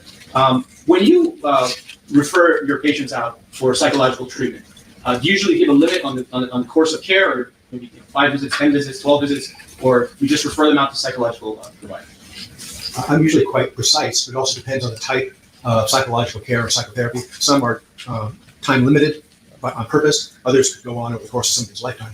Why don't we focus on what his opinions are? Yes, sir. Thank you.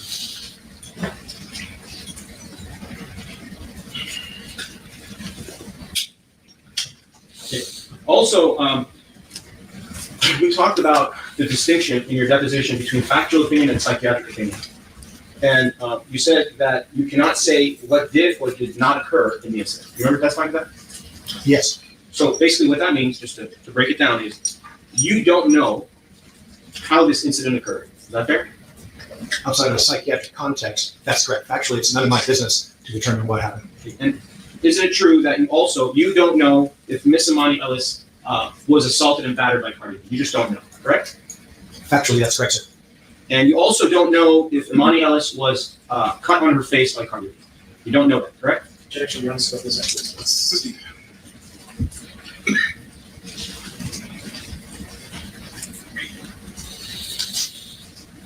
Have you ever spoken with Cardi B at all during the course of this case?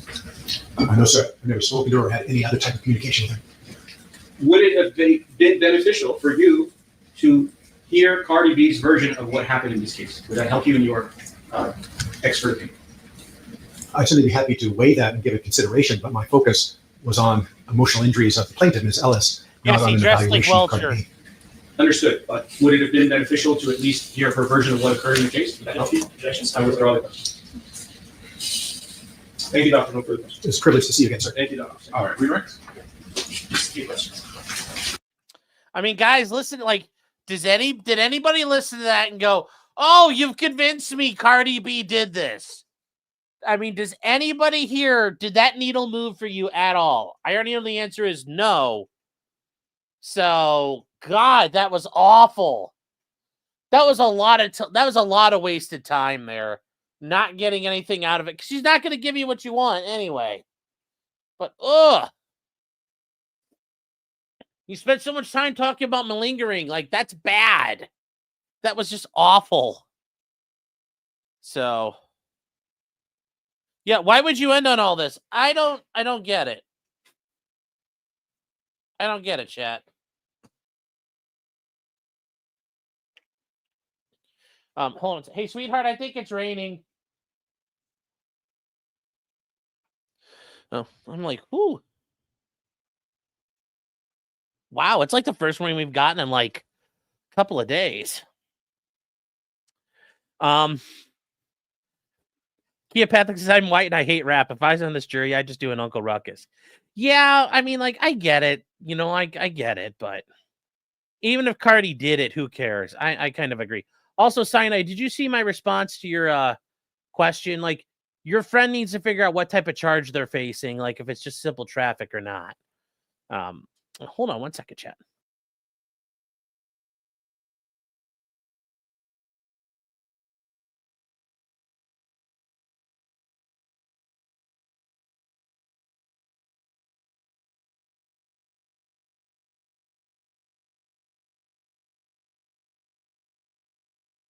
All right, so yeah, I just don't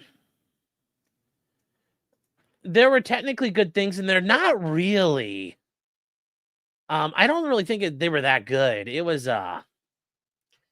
this guy did not help the plaintiff at all. So I guess it's just reckless. Well, they'll generally be okay. They'll generally be okay. You guys are saying it's hot where you are? God, we've had like chilly days. We've had like September weather. I mean, I get it. It's almost September, but I mean like late September weather for here. And Kia Patrick, this is kind of where I think might happen. Even if the jury finds that Cardi B assaulted her, she's going to get what's called nominal damages. Here's $1, fuck off, is what that is. So she'll get the if she was assaulted, why didn't she report it to the police even later? Yeah. I really think she scratched herself. Very likely. I mean, like, does she have any pictures showing that she didn't have long nails? Because if I was the plaintiff, and I'm assuming this chick probably takes fucking selfies all the time, because most vapid 20-year-old women do, you'd want to be able to show, like, I didn't have hooker nails. My nails are nice and trim because I'm a security guard. But they haven't shown that, and I'm sure that's something in the back of the jury's mind. I'm sure that's also something that the defense is going to pound on at the end of the day. Because remember, the receptionist said she took some damage, and Cardi B was behind her. So Cardi B wasn't attacking like that. Like, the arms weren't hooking around. The fucking security guard was in front scratching. So, like, it's not uncommon. It's like, I think this is going to fall apart quickly. So I would not give her anything. I agree. So I'd say she didn't insult that woman enough. Well, that's true there too. So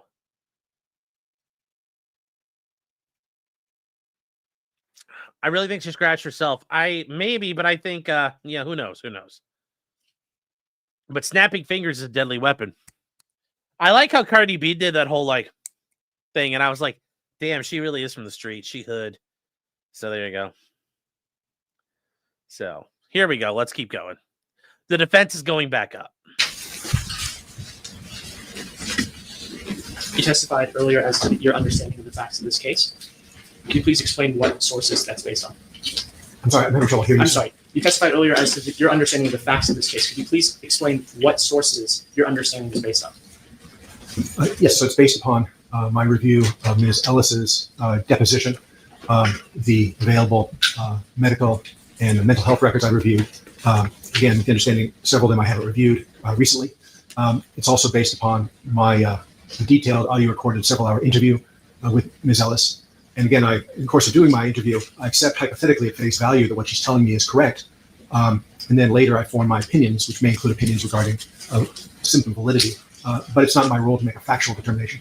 And all of those sources that you've reviewed, the facts come from Ms. Ellis or statements that Ms. Ellis made. Is that correct? Yes. And does that make sense to you that you would rely on Ms. Ellis's own statements in forming a diagnosis or lack of diagnosis as to Ms. Ellis? Objection outside the scope. Well, if it was a patient care setting, you typically rely only on what the patient tells you and accept at face value. The person's there for help. In a legal context, it's not appropriate for me to accept what somebody says at face value without corroborating it against psychological testing and available records.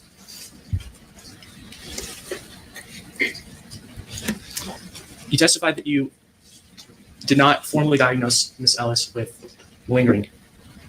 What does a formal diagnosis of malingering require, and why did you not? Scratch. Why did you not diagnose Ms. Ellis with malingering? Because although Ms. Ellis meets the fundamental criteria from a psychiatric standpoint of gross symptom exaggeration or outright fabrication and a pattern of inconsistencies across information, she's had so many traumas in her life, both growing up and other losses and traumas around 2018, that I can't rule out that she has some sort of emotional problems at a mild level, but they just wouldn't be related to this case.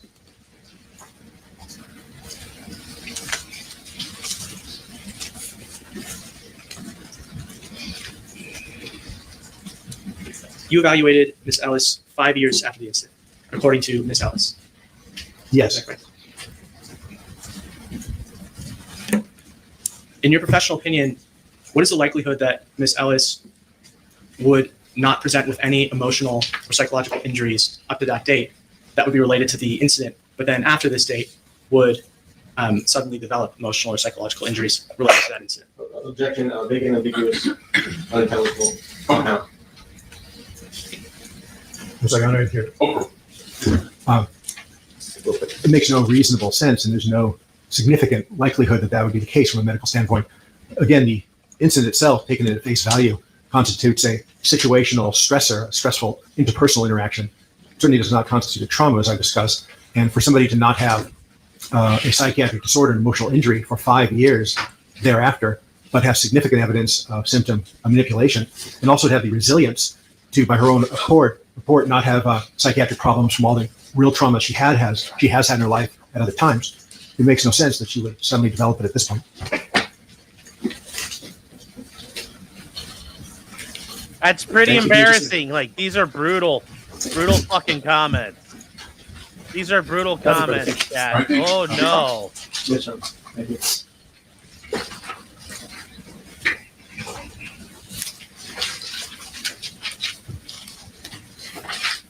For any type of other types of injuries that you brought up, someone who was shot at school, a family member got sick, all these other things that you brought up, where did you obtain that information? It's actually very ambiguous. Oh, And it's also outside the scope. I thought. assisting. Did you see any other psychological records or bills related to Emani Ellis prior to this incident?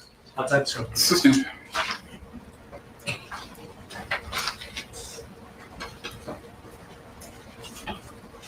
You generated a report, correct, on November 22nd of 24? Objection outside the scope. Assisting. Counsel, it's basically one-line questioning relating to whether or not your client had other onset of symptoms. Like you're limited to that.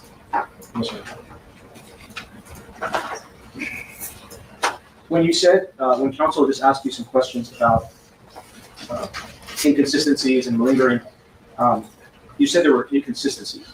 Where were there these inconsistencies?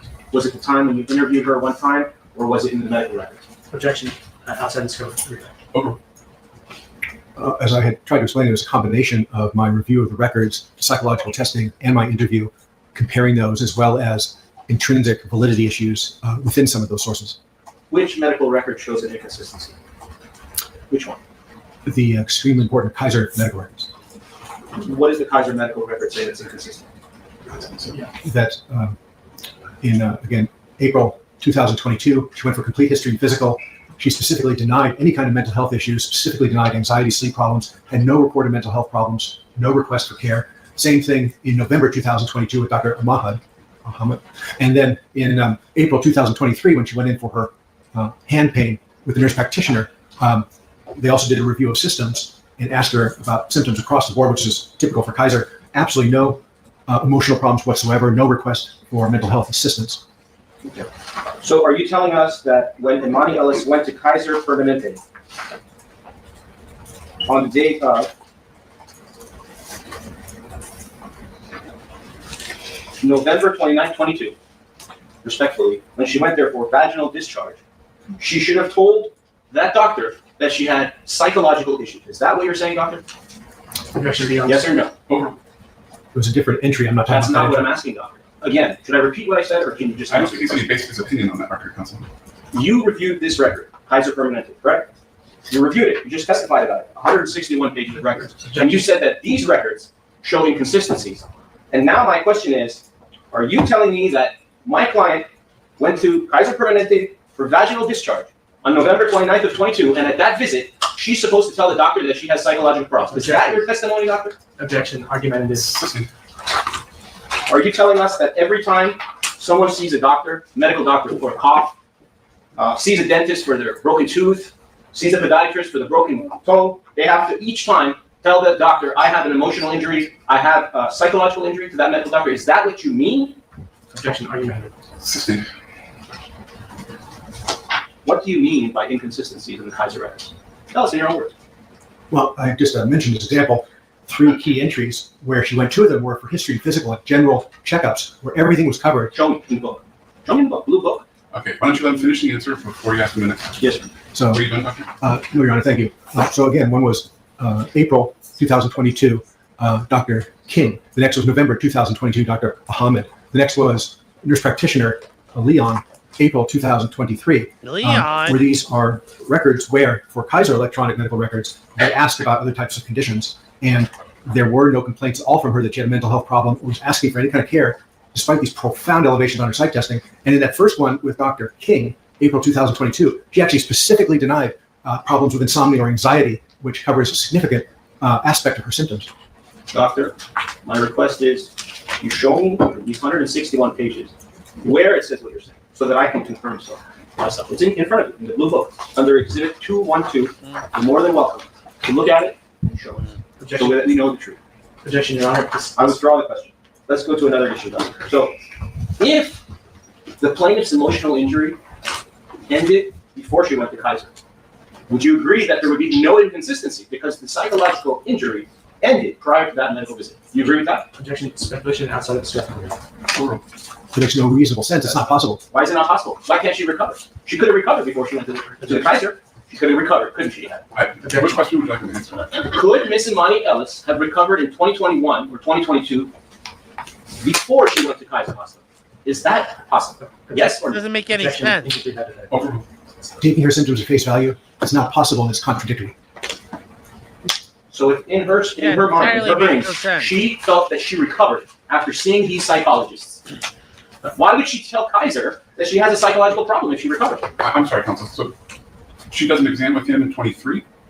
No, Your Honor. When did she see him? Yes, that is correct. Okay, and you're saying that she recovered prior to that, but then had the onset of symptoms when she's with him? My question is if the plaintiff recovered in 2022 before she went to Kaiser Permanente Hospital, if she had recovered, would there be any reason to tell Kaiser she has an emotional injury? Yes or no? It makes no sense. I understand that if it was true. All right, I think we're done here. Do you have anything else? In 2023, when Miss Emani Ellis saw you, did she tell you she was still experiencing emotional injuries from this incident? Yes, in both the interview and particularly the testing. And when she told you she was suffering from emotional injuries, did she believe that you're a psychiatrist? Did she know that? Objection, speculation. Assisting. Did you disclose to Emani Ellis? We're beyond the scope here. Why don't you focus on what was in the We're done. It's over, chat. Falling You apart. said there were some inconsistencies in the Kaiser records. Isn't it true that when Emani Ellis went to Kaiser Permanente Hospital, she went there for reasons other than psychological reasons? Objection, asked and answered. Assisting. In fact, aside from, well, strike, I'll withdraw that question. The first doctor you said, Dr. King, that she saw, Dr. King, right? It wasn't the first doctor she saw, but it was first of my 3 examples. That was April 2022, sir. When she saw Dr. King, where did she see Dr. King? Objection. I think we've fully exhausted the scope of the sign-up question. Do you have anything else? Aside from the inconsistencies that you reviewed, well, actually, let me ask you, the inconsistencies that you're telling us about in the record, in the Kaiser records, these are non-psychological records, correct? You can hear the judge sighing. Objection. If you say yes to that, we're done. Objection. I just want the truth. Overruled. Yes, sir. No further questions. All right. Any questions from the jury? That's not that guys, like, let's go back to this, aside from the, Reviewed. Well, actually, let me ask you, the inconsistencies that you're telling us about in the record, in the Kaiser records, these are non-psychological records, correct? Not correct? I'll close with this. Objection. If you say yes to that, we're done. Objection. I just want the truth. Overruled. Yes, sir. No further questions. All right. boom. Like, no, what does that do for you? Yes, she has non-psychological records from her care for Kaiser Permanente. And yes, every time she went in to see her OB, she shouldn't have talked about her face getting fucked up. But let's be real, it seems like she never reported any injuries until the lawsuit came around. That's what's going on here. That's your problem, counselor. Like, let's not be, this is just insane. Like, there's no way he sits there, like, he goes home every night and he's like, honey, we got him by the balls. Like, no, you don't. There's no way. There's no way at all. And Roosevelt Media News, says this trial in the chat comments are comedy gold. Good job, Sean. Well, thank you. Yeah, people are going to see Kaiser Sose for healthcare. Well, no, you don't want to do that. Or Kaiser Wilhelm. Those would be really bad. Trust the plan. Okay. Gotta trust the process, chat. Questions from the jury? I don't see a hand. All right. Can this witness be excused? Yes, sir. All right. The jurors aren't even confused by anything. They're like, fuck it, we understand this. She's faking it. Ooh, buddy. Thank you. All right, folks, that's going to bring us to our afternoon break. Why don't we get back together at 3:25? In the meantime, please do not discuss case with anyone, including other jurors. Don't form your opinions. If you do any research, we'll see you at 3:25. Your Honor, we call Dr. David King. Thank you. All right, chat. We are going to finish. This guy goes for how long here? Oh, man. Yeah, we'll go here for a minute. We'll finish up day 3. And then we'll just be a day behind. Yes, she's malingering. We'll finish up day 3 here. So, but this is going to be David Finke. This is going to be the OB-GYN who, remember, as Cardi B calls him, the vagina doctor. So this is what we're doing here. Yes, do you think the plaintiff is going to say, so how bad did Cardi B's pussy smell?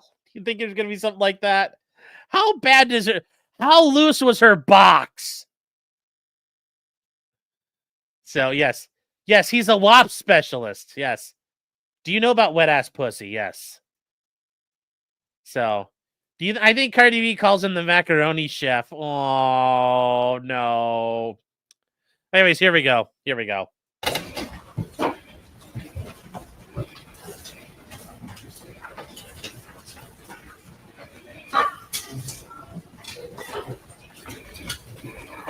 All right, Chad, here we go. Stand right next to the court.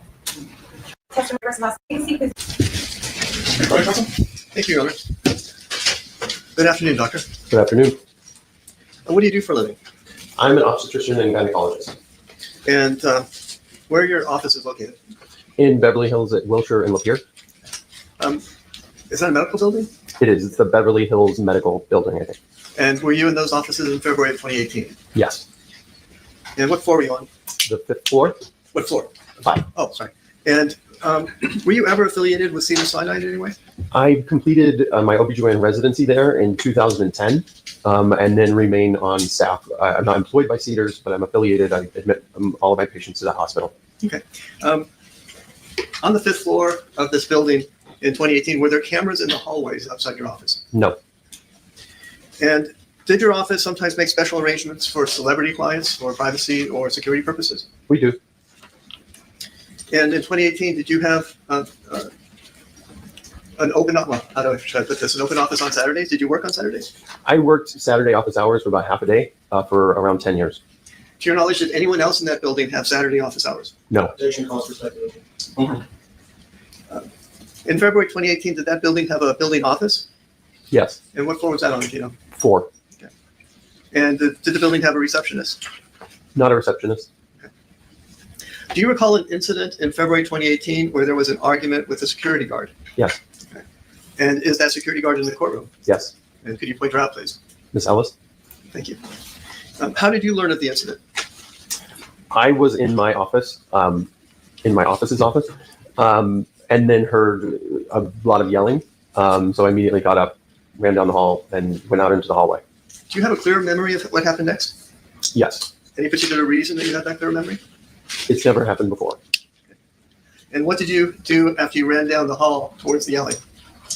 As soon as I got into the hallway and realized what was going on, my receptionist was between the plaintiff and the defendant. And there was a lot of yelling, a lot of finger pointing. And at one point, my receptionist was struck, not hard, but I remember it was like on the shoulder kind of thing. I think it was her right shoulder. And there was a phone in the security guard's hand, and the phone kept going back from the ear to point and then back to the ear. And at one point, kind of both hands were kind of flailing, but not closed fists or anything like that.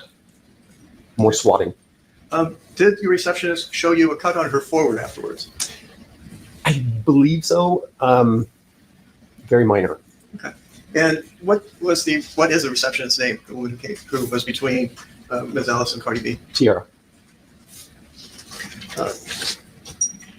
So you see all that. You've gone out into, and I'm sorry, where was this? Was this in your office or in the hallway? The main hallway of the 5th floor, just right outside the elevator. Okay.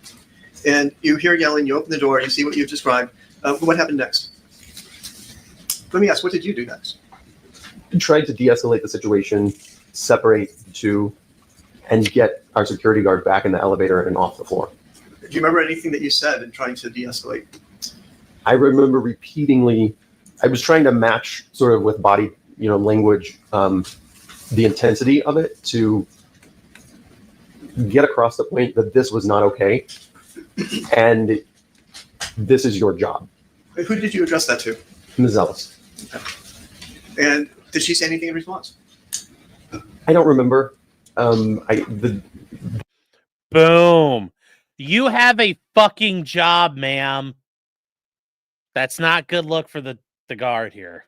There was a lot of name calling going back and forth between the two and threats, that type of thing. But my primary objective was to get our security guard back in the elevator and off the floor. And how did you accomplish that? Repeating myself over and over and over. And I can't remember if I was holding the elevator door open or I've been trying to think about that. I have no idea. I remember pushing the button if it wasn't, but just to try to get the elevator there and get Ms. Ellis back on it. Did you come between your receptionist and Cardi B? Between And them, everybody with stirrups. and Ms. Ellis? I think to the side. Okay. What did you tell her to try and get her to move into the elevator? To stop and to do your job. Did you say that repeatedly? Yes. Did you say it in a loud voice? Yes. And what was she doing when you were saying these things? Yelling and pointing. I think at that point, there was enough distance between the parties that there was no longer any gestures that would that could be construed as violent. And at that point, had the Cardi B and the receptionist gone back into the office, into your office? Yes, as soon as Miss Ellis stepped back on the elevator, Cardi and Tiara were headed back into my office. At any point, were you face to face with Miss Ellis? Yes. And can you ask me how close you were? It was close proximity. Okay. Within a foot. Okay, within a foot of her face. Mhm. And Yes.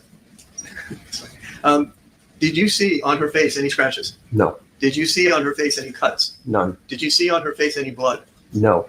Did you see any injury at all on her face that day? None. And did you see spit or spittle or any other fluid on her, anywhere on her? No.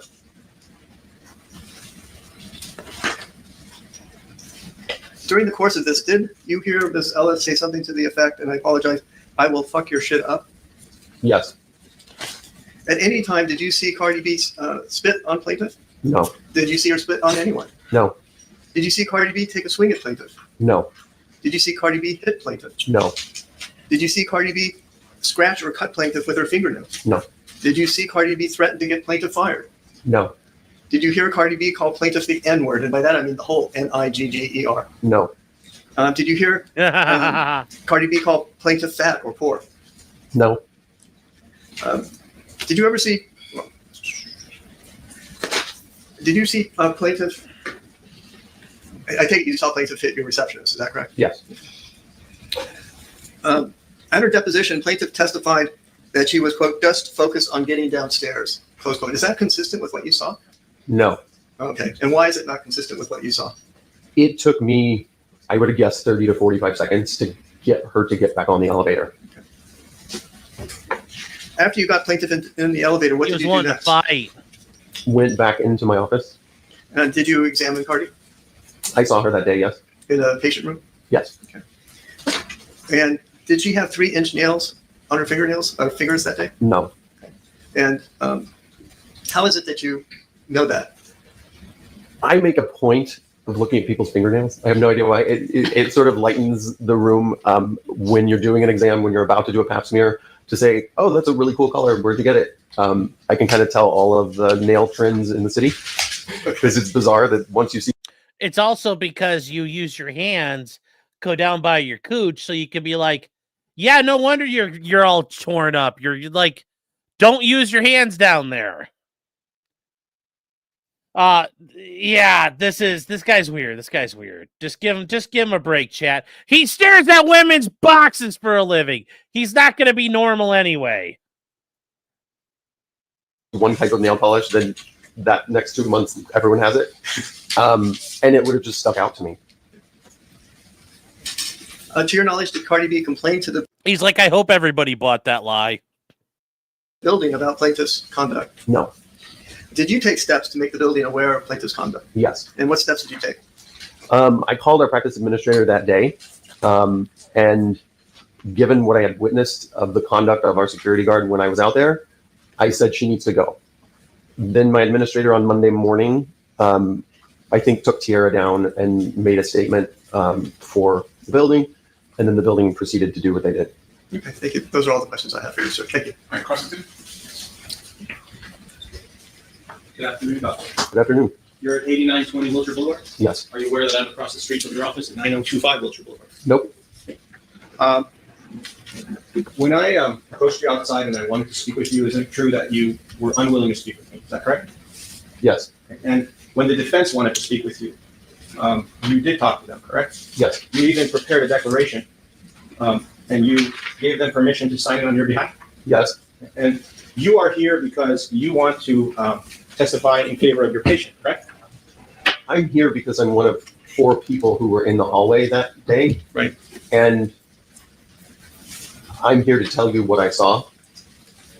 And you've been, I'm sorry, go ahead. And I'm just flabbergasted by the allegations that don't seem congruent with what I saw that day. On how many occasions did you speak with the attorneys from the defense? In person or over the phone? Combined. In person once, twice, including today. Over the phone 3 times. What did you talk about that was so important 3 different times? They wanted to know what I knew. They wanted to see if they could get a hold of Tiara. who no longer works at our practice. That's the nuts and bolts. Okay. You are a licensed gynecologist in the state of California since 2007? Yeah. In your field, your specialty deals with below the waist, correct? Yes. What is the reason you would think to look at Emani Ellis's face when you have two people that are yelling at each other with someone in between? Was there a reason that you were specifically at that time looking at Emani Ellis's face to tell us whether there was a scar, a cut, or anything to her face? When at that moment, she was closer to the elevator, there probably was about 3-4 feet between the two. And I got between her and them, and the elevator was directly behind her. So I was making direct eye contact to try to be as assertive as I could. Okay. Isn't it true that you don't remember what you ate a week ago? Fair? This incident happened 2007. He just tried to do you remember what you ate? Did you remember eating breakfast? I mean, what you ate for breakfast isn't a big deal.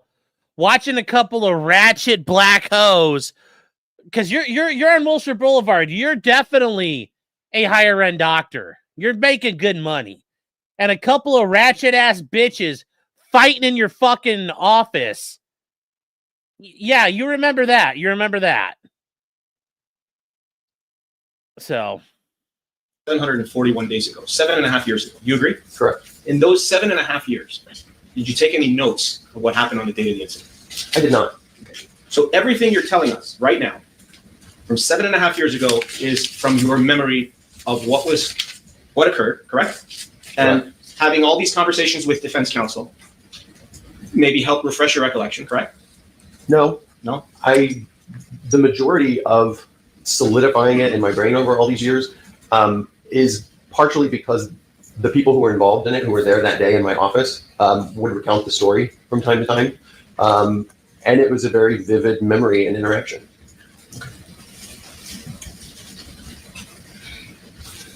When you got there, Tierra Malcolm, your receptionist, was already outside, correct? Okay. Yes. Are you aware that Tierra Malcolm and even Cardi B have testified that for 40 to 50 seconds, you and Tierra Malcolm were not there? Are you aware of that? I would guess it was shorter than that, but if their recollection is 40 to 50 seconds, I mean, as long as it takes me to go down the hallway and out into the hall, the type of yelling that was taking place was alarming. And so it was like, get there right away. I can't give you an exact time frame, but it wasn't more than 40 to 50 seconds. And aside from Cardi B, do you service other celebrities? I do. Many different ones? Over the years. It's your impression, it's important to you to help Cardi B in this case so you can continue to receive celebrity clients, correct? It's very important for me to tell. Important for him to have any clients, because any client will be upset. A regular person isn't gonna want their shit put on blast by the security guards. Discretion and confidentiality are something all doctors and all patients want. I mean, really, like, this is just like, this is not going to go well with the jury here. Tell what happened that day, and to ensure that anybody coming to my office, celebrity or not, doesn't have that type of experience. Understood. But you had not gotten there until after many things occurred between the two of them, correct? Sustained.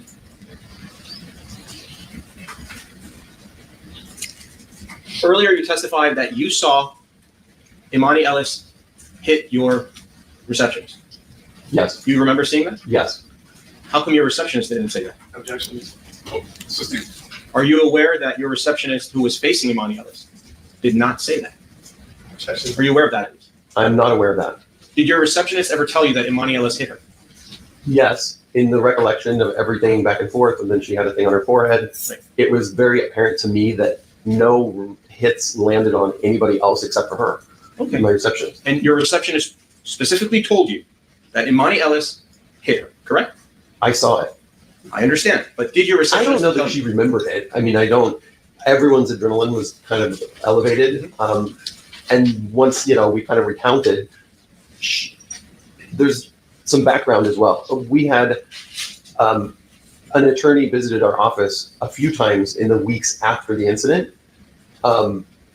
inquiring what happened and various things, leaving a business card. So we talked about it a lot. And I think we both concluded that the only one who was smacked was her. Did that receptionist make any type of claim against Ms. Emani Ellis? No. Why not? Objection calls for speculation.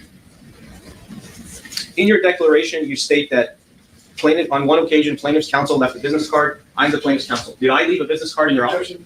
Do you know? I withdraw the question. Do you know if I left a business card in your office? Objection calls for speculation. You personally, I do not. It was a male, dark hair, darker beard, and a different receptionist got the business card, who wasn't working that particular Saturday. And I think at one point I came out on a different occasion when this person was came to the checkout desk, not the check-in desk, on a different date, and I said, you need to leave. Okay. The declaration that you signed yesterday, have you read it? It was read to me. Okay. Your Honor, same objection.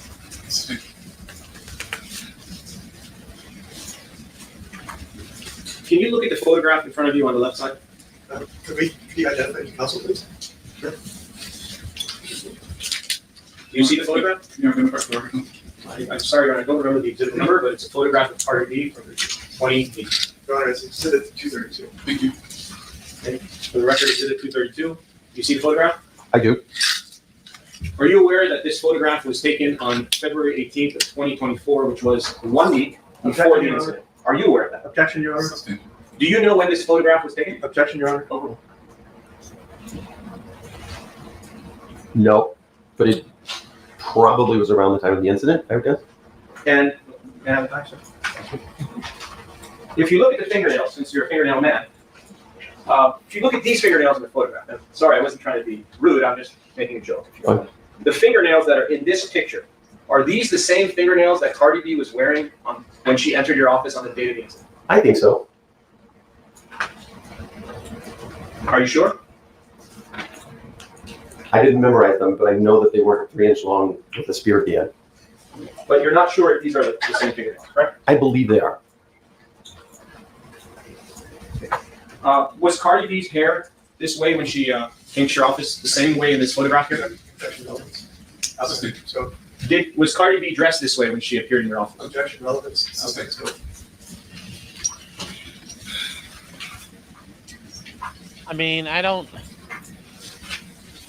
When you came out into the hallway, did you hear Cardi B yelling profanities at Miss Ellis? Yes. What were some of the words without going into detail? The F word? F's and B's and all of that. So both sides were yelling at each other? It was an epic yelling match. Okay. And when you heard this epic yelling match, it was so loud that you heard it while you were inside of your office? Is that correct? There's an additional hallway in between the main hallway and the office I was sitting in, and all the way at the south side of the building. Yes, took a lot of energy for me to hear it. When you walked out of your office, you didn't know what areas of the body Miss Emani Ellis was claiming injuries to at the time, correct? Objection. I withdraw it. Why don't you just ask him a fact question? Do you know what areas of the body Emani Ellis, what areas of her body were injured at the time of the incident? Objection, argumentative, lies foundation, contrary to all the evidence in the case. Sustained. Did you have a reason to focus on any part of Emani Ellis's body when you came out? No. So in your state of mind, when you walked out, you heard lots of screaming, 3 different women doing something, and you were focused at the whole thing, weren't you? Yes, that was before I asked her to leave multiple times. Of course. But face to face. Right. But when you did come out, you saw 3 different women and your receptionist in between Cardi B and Emani Ellis, correct? Yes. And then when you were facing that, your focus was not only at Emani Ellis, it was at everybody, correct? Yes. Okay. And there was a lot of commotion and yelling and screaming and excitement at that very moment, right? Correct. And for how many seconds when you first arrived, how much time passed before Emani Ellis went away? It seemed like a long time. It probably was 45 seconds. So in those 45 seconds, did you have a chance to examine Miss Emani Ellis? I didn't examine her. I looked at her. Okay. Did you specifically look at her face for some reason? I was looking directly at her face for at least 20 seconds or so, Okay. repeating myself over and over and over. And when you were doing that, you weren't looking for a scar, were you? Or a cut or any kind of damage to her face? Fair? Assisting. Do you have any experience in plastic surgery? Over. You may answer that. Define plastic surgery. You're the doctor. I do cosmetic procedures on the vagina and the vulva, and I also do microneedling with radiofrequency procedures, CO2 laser ablation of things. I don't do the face. Understood. So, if there was any damage to Miss Emani Ellis's face, if there's any kind of injury to it, would you have known? I would assume I would see blood or a big scrape or some physical damage. And when you were out there and you were between the three of them, the three women, when you were there, and in those 45 seconds, did you see the cut to your receptionist's face at that time, not later? No, You didn't see it. I never looked directly at her until we were back in the office. But at that time, it was there, right? During the 45 seconds, it was already. Well, sometimes little scratches like that might not show up for a little bit. What's a little bit?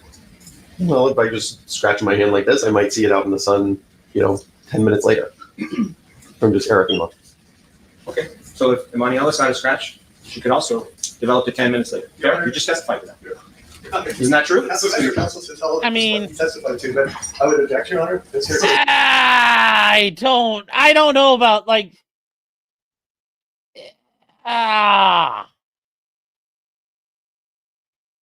yeah, I know what he's trying to do, but it don't make if I was saying it in the courtroom, I'd be like, oh, this is the most brilliant thing ever.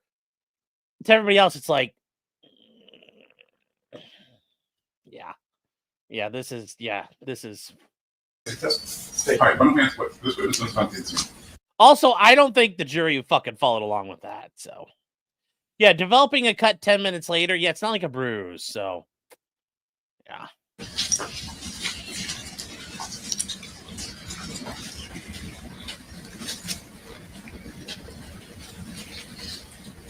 When you spoke to defense counsel 3 times, which attorney was it?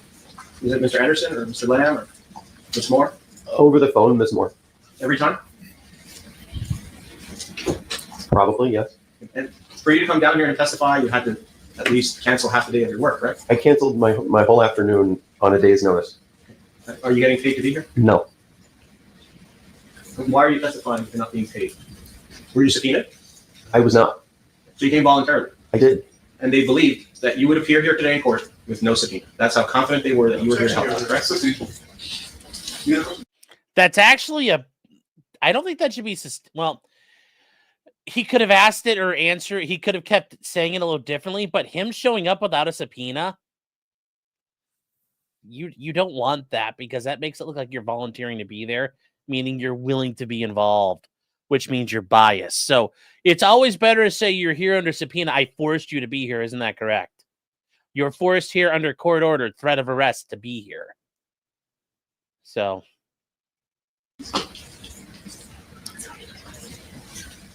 When Cardi B came into your office after the incident, what did she tell you? I apologized. She was more calm than I thought she would be. She didn't complain about the incident or to me afterwards, which I was kind of surprised about as well. I would have been upset if I were the client.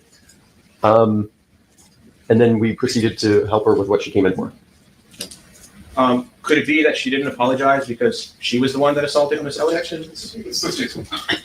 Did you How about stopping with the could it be's and just ask him what happened, what he saw, what he heard, what he smelled? No, Judge is like, we're cutting this off, buddy. Can you look at the photograph again? The one that you have in front of you, Exhibit 231 or 232? This one. In the photograph, you will see fingernails with some rhinestones on top of them. Do you remember seeing rhinestones on Cardi B's fingernails when she came into your office on the day of the incident? Mischaracterizes the evidence and the photograph. Yeah, I mean, they were decorative. She was not made up. She was in plain clothing, but the nails were done. And those rhinestones, were they